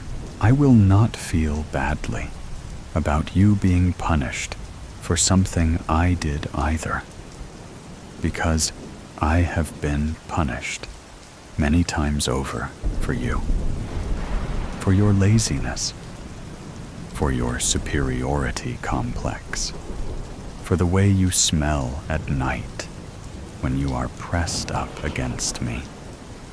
It reeks so that I can barely sleep. Yet I have said nothing, because I have accepted that we are joined forever. You make strange noises in your sleep, but He never punished you for that. I took one bite, and we are damned. Be angry if you like, Adam, but do not expect me to worry myself over your anger. Your anger is your business. I will not make it mine. Last night, before He woke us with our punishment, I had a dream. I had a dream that all of this was submerged in water. Enough water to cover even the tops of the tallest trees. There were more people, lots more. They were running and screaming. Some were already drowned. In the distance, I could see a large boat, but it was too far away. I would never reach it in time. I would die alongside all these strangers. Instead, I lay myself down. I began to float, right up to the surface. I could still hear the wailing and the pleading all around me, but I was not making a sound. I simply laid like that on the surface of the water and let it take me wherever it wanted to go. Dance of the damned. The dimly lit bar exuded an aura of faded elegance, the soft glow of neon lights casting a surreal ambiance over the audience, who sat in hushed anticipation. As the spotlight flickered to life, illuminating the makeshift stage at one end of the room, the murmurs of conversation died down, replaced by an air of eager expectation. As the curtains slowly parted, revealing the expanse of the stage, a solitary figure stood poised at its center, the ballerina, with a grace that seemed to transcend the earthly realm. The ballerina came to life as the first notes of the music filled the air. Her movements were a symphony of fluidity and precision, each step a testament to years of tireless dedication and unwavering discipline. Like a delicate flower swaying in the breeze, she floated across the stage, her every motion a masterpiece. Her arms moved languidly, weaving a tale of love and longing with each sweep and arc. She beckoned the audience into her world with each movement, inviting them to share her emotions. Poised and elegant, the ballerina commanded the stage with a commanding and serene presence. Her posture was flawless, her form a study in perfect alignment. She seemed to defy gravity, soaring effortlessly through the air with divine grace. Her footwork was a marvel to behold, each step executed with exquisite precision and grace. From the delicate steps to the lightning-fast turns, her movements were a testament to the strength and agility of the human body. The audience watched in awe as she leaped and twirled across the stage, her every movement a testament to the power of the human spirit. But beyond the technical prowess, the ballerina's ability to convey emotion captivated the audience. With each extension of her leg and each arch of her back, she imbued her performance with a depth of feeling that resonated with all who watched. From the depths of despair to the heights of ecstasy, her dance spoke to the universal human experience, transcending language and culture. The ballerina executed a series of mesmerizing turns that left the audience breathless. Spinning gracefully across the stage, she seemed to defy the laws of physics, her movements a blur of motion and light. But as the music swelled to its crescendo and the time for her final bow arrived, a sudden sense of unease settled over the bar. With a flourish, the ballerina prepared to take her bow, her movements graceful and poised. But then disaster struck in a moment that seemed to stretch into eternity. Inexplicably, she stumbled, her perfect balance faltering as she fell to the ground in a heap. Gasps of shock echoed through the bar as the audience watched in horror. But it was what happened next that genuinely chilled them to the bone. As the ballerina lay on the stage, everything around her seemed to shift and blur, as if reality was unraveling. The once vibrant colors of the stage faded to a dull, lifeless gray, and a sickening sense of dread hung heavy in the air. And then, from her wrists and ankles, blood began to flow, staining the stage crimson red. It pooled around her, a macabre tableau of horror and despair. With a sudden jerk, the ballerina rose to her feet, her movements jerky and unnatural. It was as if she were a marionette manipulated by unseen hands, her body moving in grotesque contortions that defied all logic and reason. The audience watched in stunned silence as the once graceful ballerina twisted and convulsed, her limbs bending at impossible angles. And then, with a horrifying realization, they understood what was happening. She was no longer in control of her own body. With each agonizing movement, it became clear that she was under control by some evil force, a dark presence that lurked unseen in the shadows. As she danced her final, nightmarish dance, the audience could only watch her twisted performance in helpless horror.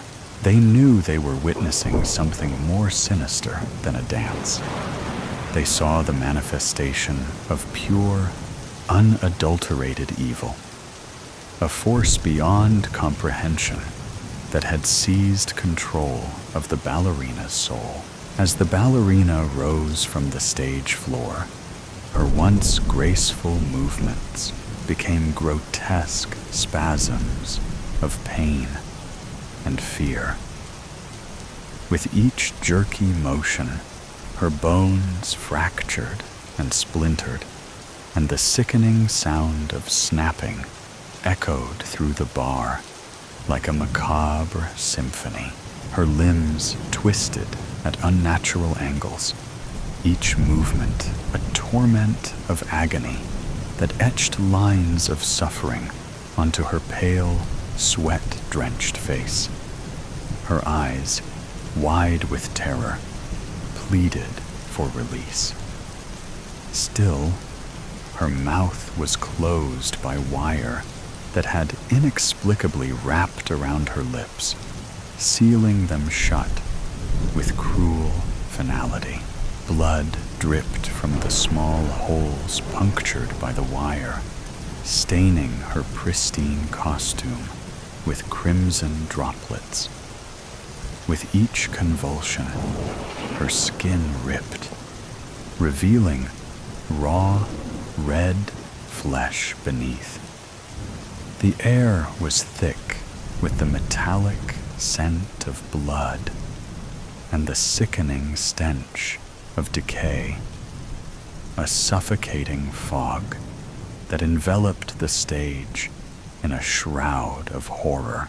The audience watched in horrified fascination as the ballerina's body contorted and twisted, her movements growing more frantic and erratic with each passing moment. It was as if she looked torn apart from the inside out, her very essence consumed by the dark forces that held her in their grasp. The once pristine costume began to tear and shred with each jerky movement. Fabric rents apart like paper, exposing swaths of pale, sweat-sickened skin beneath. The delicate tutu, once a symbol of elegance and grace, now hung in tatters around her hips, the shredded remnants barely clinging to her broken form. With each agonizing twist and contortion, more of her flesh lay bare to the horrified audience.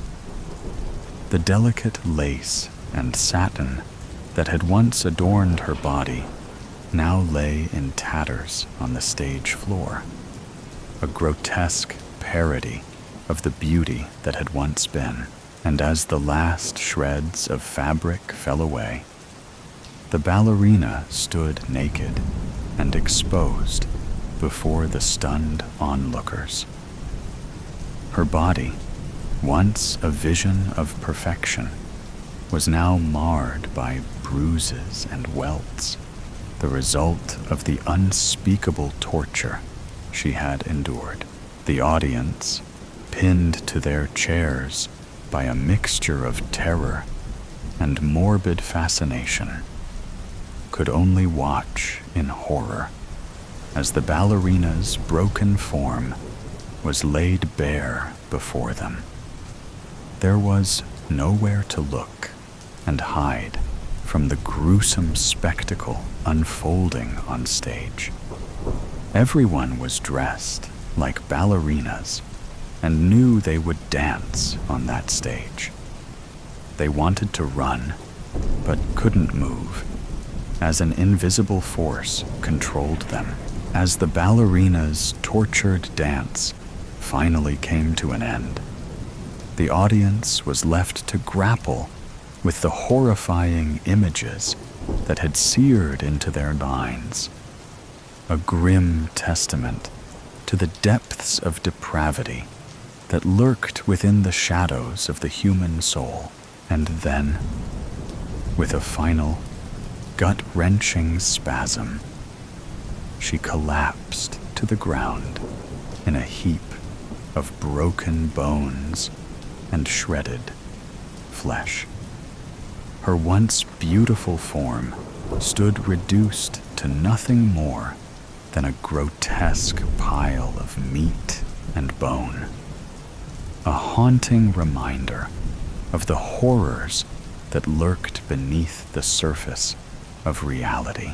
A palpable tension hung in the air, suffocating the bar in an oppressive silence. The audience, gripped by horror and fascination, could not tear their eyes away from the grotesque spectacle unfolding before them. Everything disappeared into darkness, leaving only screams. The darkness seemed to last forever. Suddenly, as the final notes of the haunting melody faded into the darkness, the stage erupted into blinding light, illuminating a scene of unspeakable horror. Standing at the center of the stage was another woman, clad in a tattered ballerina costume. Yet any semblance of grace or beauty was shattered by the sight of the twisted iron-spiked wire that bound her limbs, cutting into her flesh with every movement. Where her eyes should have been, there were only bloody craters oozing with the sickening evidence of unspeakable violence. Her mouth, too, was sealed shut with glue, denying her even the semblance of a voice to cry out in pain. With a start, the woman began to dance, her movements jerky and erratic as she struggled against the cruel restraints that bound her. Blood spilled onto the stage with each tortured step, staining the pristine floorboards with a sickening crimson hue. As the grotesque spectacle unfolded on stage, 10 figures sat in silence, their faces hidden behind intricate designs of porcelain and feathers, giving them an air of anonymity and intrigue. Dressed uniformly in black suits and dresses, the men and women held glasses filled with a dark crimson liquid, which remained a mystery to those around them. With each sickening snap of bone, they raised their glasses in a silent toast, the red liquid sloshing gently within. Their reactions were chillingly composed, their expressions hidden behind the masks as they watched the ballerina's torment unfold with a sense of detached amusement. To them, the grotesque display was not a source of horror, but a form of entertainment, a dreadful performance to be savored and enjoyed. And so, as the final horrific act played out on stage, and the ballerina's lifeless form lay crumpled on the ground. The figures rose from their seats in unison, their masks giving nothing away as they started to laugh. The Manuscript of Kashi. There are places where the veil between the known and the unfathomable is perilously thin, and it is in such realms that truths are best left forgotten. Ancient Kashi, now Varanasi, conceals more than history in its name. With dusk settling, the city wraps itself in a twilight shroud. Smoke threads twist through the air, blending with murmured prayers, thickening the atmosphere with an almost tangible sense of mystery. The Ganges River reflects the glimmering lights of ceremonial fires along the Ghats, where the sacred and the profane dance in the curling mists. The pyres, fed by ancient woods, consume the bodies with a reverence that belies the violence of flames. The air is thick with sandalwood and charred offerings, masking the finality of death under sacred rites. In the shallows of the Ganges, silhouetted figures wade with deliberate steps. These men, draped in the sparse cloth of the destitute, are seekers of the dead's forgotten wealth. Their hands, darkened by river silt and ash, sift through the submerged sands, feeling for the cold bite of metal. Gold rings, necklaces, and the occasional coin dropped from the deceased's pockets, each piece plucked from the holy river's grip, is a macabre token of survival, destined to be cleansed, melted down, and sold to adorn the living. Stepping off a narrow boat onto the stone steps, James Montgomery, a British archaeologist, felt as though he had entered a painting, a scene preserved across the ages. Even with his academic accolades, James clung to his skepticism like a knight to his armor, guarding against the intangible. He believed only in what could be touched, measured, seen. Yet Varanasi seemed determined to erode his certainties. His constant companion, a weathered copy of the Tibetan Book of the Dead, betrayed a fascination with the afterlife, a scholarly interest, he insisted, nothing more. His trained eyes sketched and noted details as he walked through the bustling streets. It was early spring of 1932, and the British Raj held sway over India. Political tensions were palpable, with the struggle for independence intensifying across many regions like a storm gathering on the horizon. He had spent years poring over texts and artifacts in the dusty confines of the British Museum. This opportunity for fieldwork was a rare departure from his usual scholarly pursuits, and he was determined to make the most of it. Fluent in Sanskrit and well-versed in Hindu and Sikh philosophy and religion, he was chosen for an excavation project at the revered Kashi Vishwanath Temple, one of the 12 Jyotirlingas, the holiest Shiva temples. The task was to study and document newly unearthed relics that had recently been discovered beneath the temple grounds. James had heard rumors of an ancient sanctuary that once stood where the Kashi Vishwanath temple now dominated.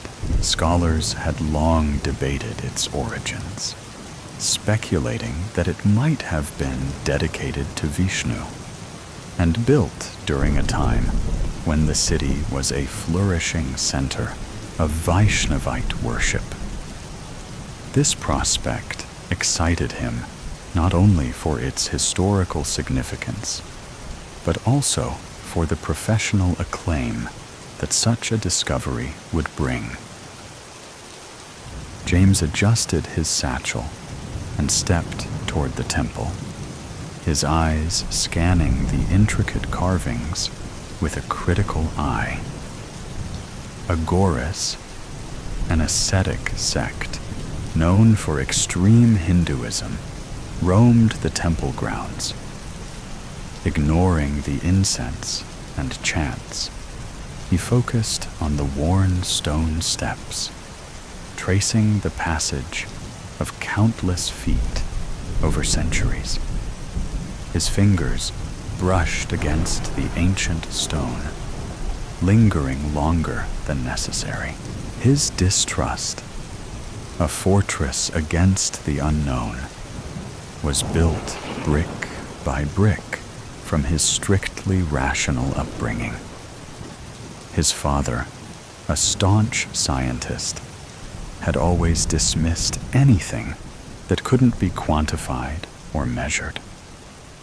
Yet, the allure of the mystical and the unexplainable had always gnawed at the edges of James's curiosity. Weeks passed as James meticulously cataloged statues, pottery fragments, and other relics brought up by the excavation team.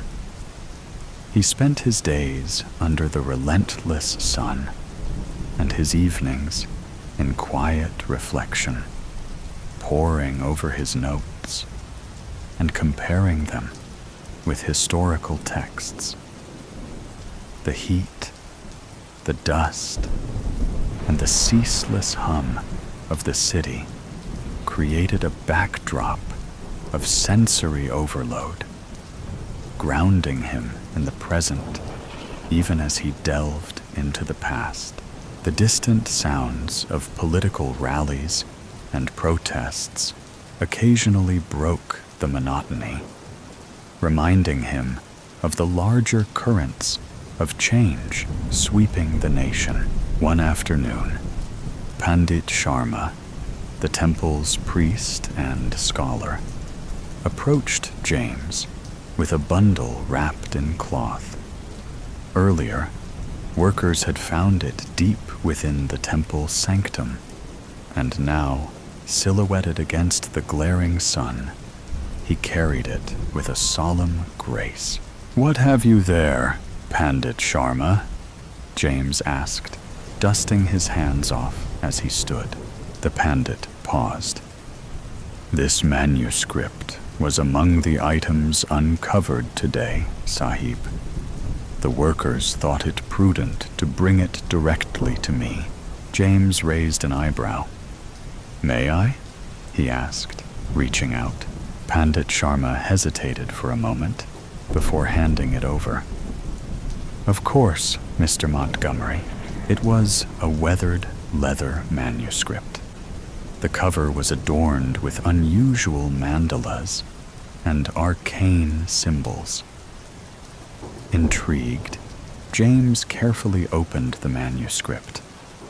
His eyes widened slightly. These symbols, they could date back to the time of the Gupta Empire, or even earlier. Is that possible? "Very likely, Sahib," the Pandit replied, his voice measured. "That part of the temple has not been disturbed in centuries." James traced a finger over the inscriptions. These inscriptions, they're unlike anything we've found so far. quite remarkable how much light this could shed on our understanding of the past. Pandit Sharma nodded thoughtfully.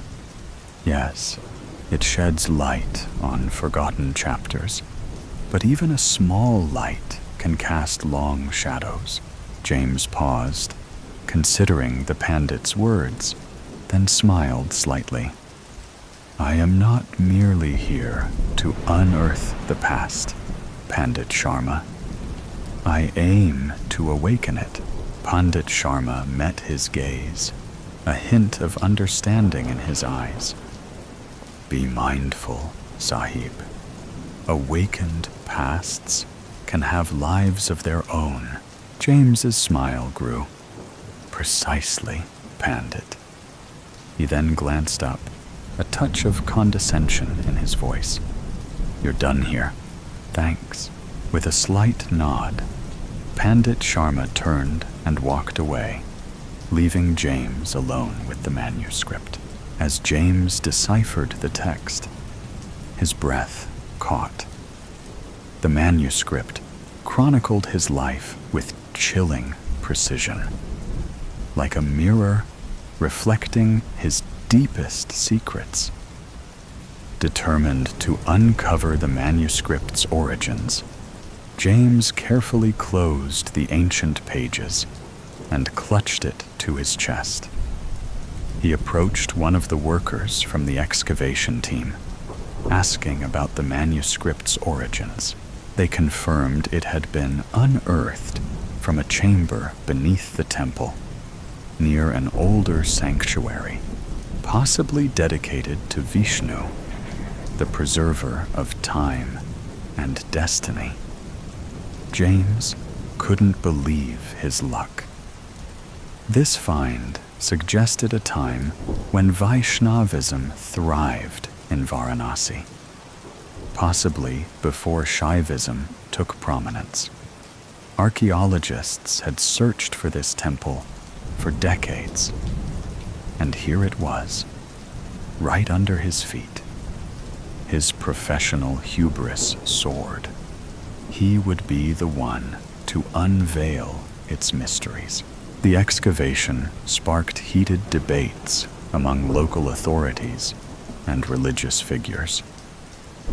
Many saw it as exploitative and desecrating sacred sites. Workers labored under brutal conditions, some collapsing from exhaustion, a few already dead. Precious relics were bound for Britain, trophies of conquest rather than cultural treasures. James saw how the British Raj thrived on deepening religious divides to maintain control. That night, he took the manuscript with him, its weight heavy in his bag. Stepping out of the temple, a sensation of being watched washed over him. He glanced around, but saw only the sleepy sun and the twinkle of distant torches. As James moved towards the exit, a nearly naked figure, covered in ashes, stepped into his path. The Aghori's unblinking eyes bored into his, like twin voids absorbing all light. Without a word, he briefly extended his hand, touching James's chest before drawing back. The past is not a place you can escape, he murmured, his voice a low rasp. He then stepped aside, allowing James to continue. Other Aghoris stood like statues in the shade, their eyes fixed on him. He could feel their silent stares following him as he made his way home. Under the weak light of a lone bulb, James hunched over the ancient manuscript spread across the makeshift desk in his rented room near the Ghats. Night had fallen over Varanasi. a cloak of silence, occasionally pierced by the distant clamor of street vendors closing shop. His eyes traced the faded Sanskrit inscribed on parchment. The air around him felt unnaturally still, as if the darkness outside was staring at him. As he read further, the words exposed his deepest fears of inadequacy and the recent failure of his marriage. It described the sudden illness and death of his childhood friend, an event that had haunted him for years. It recounted the tragic accident that claimed his sister, down to the exact date and circumstances. The text also revealed his deepest aspirations, to return to Britain as a celebrated scholar, juxtaposed with a chilling prediction that he would never leave India. The manuscript spoke of a future where his work would remain unfinished, his dreams unfulfilled. It knew his private regrets, the letters he wrote but never sent, and his secret fears of dying alone in a foreign land. One evening, a passage caught his eye, a prophecy marking a specific date, ominously close. It predicted a fire that would engulf the Manikarnika Ghat, where the bodies of the dead are cremated in ceaseless pyres. It detailed an ominous ritual involving a sacrifice, ashes, and flames. The description was hauntingly visceral.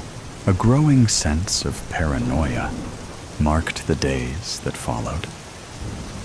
James noticed figures draped in white ashes, with stark red markings across their foreheads, appearing frequently in his windows and following him around town. They spoke no words, but watched him with an intensity that left his skin crawling. One morning, he found a small clay statue of Shiva outside his door, its eyes painted a vivid red that seemed to follow him into his dreams. The Agoris seemed less like mere devotees and more like heralds of impending doom. They left offerings that were both a blessing and a warning. Fragrant bundles of herbs used in ancient death rituals, cryptic notes penned in an almost forgotten script, hinting at the inevitable turn of the cosmic wheel. As the festival of Mahashivaratri, the great night of Shiva, approached, bringing crowds of pilgrims to the city, James decided it was time to leave India immediately. He hastily packed his belongings and made plans to buy a ticket for the next ship back to Britain. He rushed back to the temple to gather his materials and return the manuscript, hoping to distance himself from the dark predictions. He walked through crowds of devotees lost in their reverent prayers.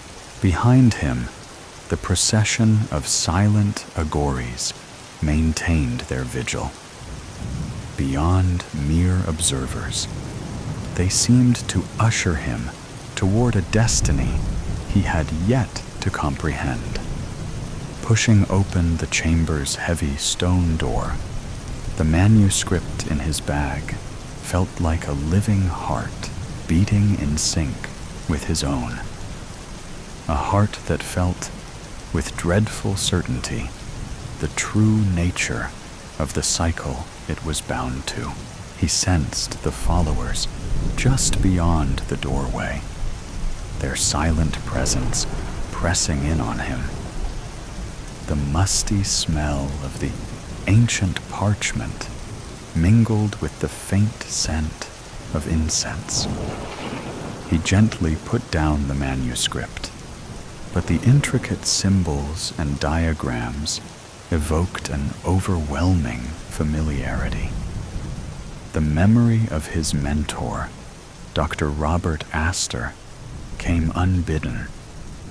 Astor's voice, rich with reverence, speaking of the Akashic records, that boundless archive of all that ever was and will be. Dr. Astor had described it as an energetic log of all existence, recorded in a non-physical plane known as the ether. James had always dismissed these notions as esoteric ramblings. But now, in the manuscript's presence, he felt a dawning realization that perhaps his mentor had been right all along. James had always viewed the teachings of the Upanishads as academic. Yet the manuscript's unsettling synchronicities brought them to life, defying his scholarly detachment. He had searched for logical explanations, but each attempt only deepened his unease. The weight of inevitability grew, pressing down on him like an unseen force. It was as if the manuscript tapped into something profound and ancient, recording the fate of humanity with chilling precision. It felt as if the manuscript was a conduit to the Akashic records themselves, linking him to an endless archive of existence. Brahman, the ultimate reality, no longer seemed a distant metaphysical idea, but a palpable truth closing in on him. He felt an inexplicable compulsion to venture deeper into the sanctum. The air grew denser, charged with an energy that made the hairs on his neck stand.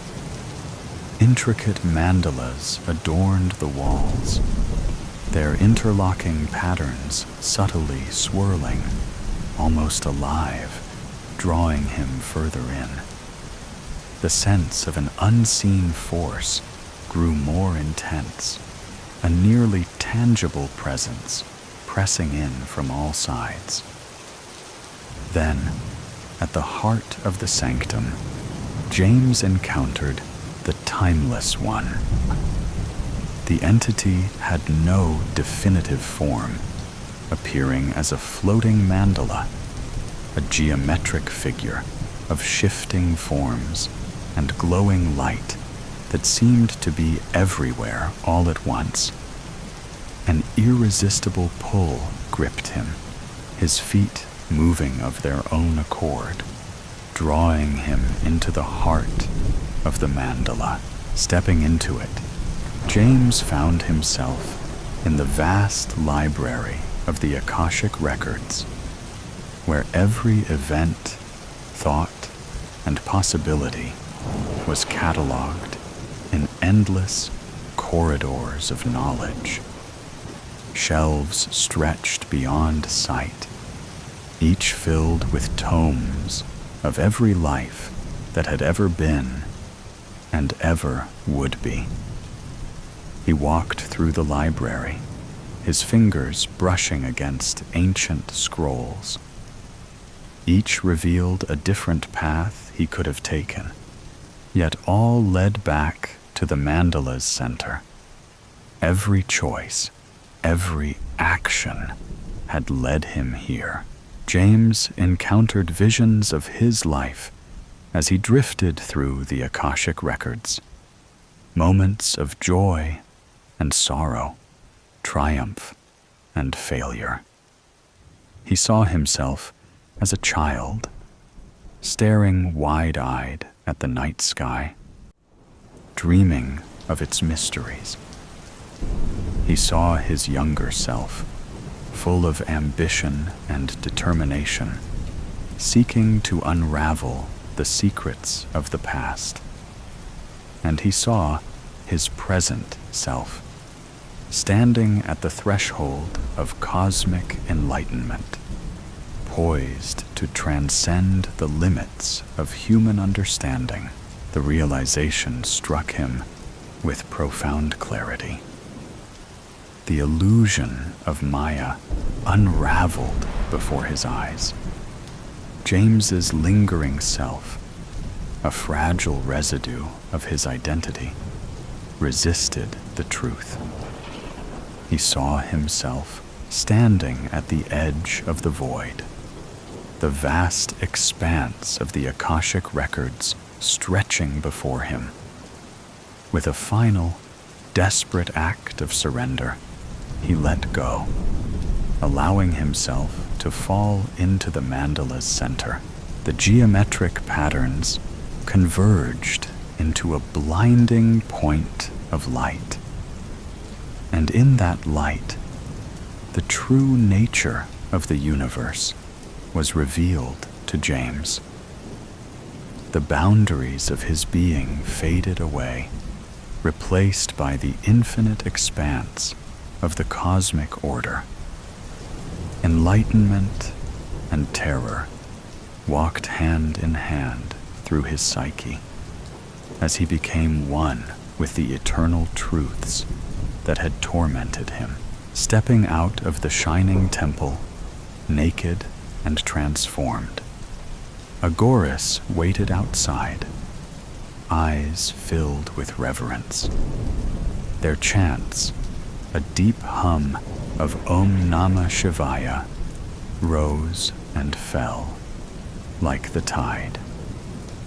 They approached, hands gentle but firm, painting his body with ashes in a sacred and surreal ritual. The manuscript's revelations had stripped him of his former self, exposing him to the timeless one. Shadows blinked under the torchlight, twisting into hideous forms. The Agoris' chants swelled, their voices merging into an ominous crescendo. The night pulsed with otherworldly energy. The streets, the river, the city itself seemed to writhe with their own life. The Agoris approached, their hands moving with ritualistic precision, smearing his skin with ashes. The chants grew louder, each note a harbinger of the horrors hidden within that ancient manuscript. The smell of burnt offerings clinging to the air, mingling with the earthy scent of the river. With eyes dark and impenetrable, the Agoris lifted him onto a makeshift bier. Their chants rose as they carried him through the narrow streets, the fire casting long shadows on ancient walls. The city watched in silence, as if holding its breath. The procession reached the ghats, where pyres crackled with an insatiable hunger. They laid him on the pyre, the wood rough against his skin. The flames licked at his skin like a searing pan. The Agoris surrounded him, their chants reaching a fevered pitch. He raised his arms and covered his eyes. The words of Krishna to Arjuna rose from the depths of his memory, carried by a voice that felt both his own and not. If the radiance of 1,000 suns were to burst at once into the sky, that would be like the splendor of the Mighty One," he intoned, the words slicing through the night. "Now I am become Death, the destroyer of worlds." The Agoris bowed, their chants rising to an otherworldly intensity, a tangible force pressing in from all sides. The inferno flared higher, casting grotesque silhouettes that danced and twisted in macabre patterns. As the pyre ignited, some Agoris stepped into the fire, their chants unwavering. One by one, their bodies were consumed in a final, fiery ritual. Others shared his roasted flesh in an act of utmost devotion. The night filled with the scent of burning flesh and sandalwood. The flames consumed him, the chants fading into a distant hum. The ghats of Varanasi glowed with an ethereal light, the river reflecting the divine dance. The night embraced him, the pyre's ashes mingling with the sacred waters, a tight-lipped witness to the eternal cycle.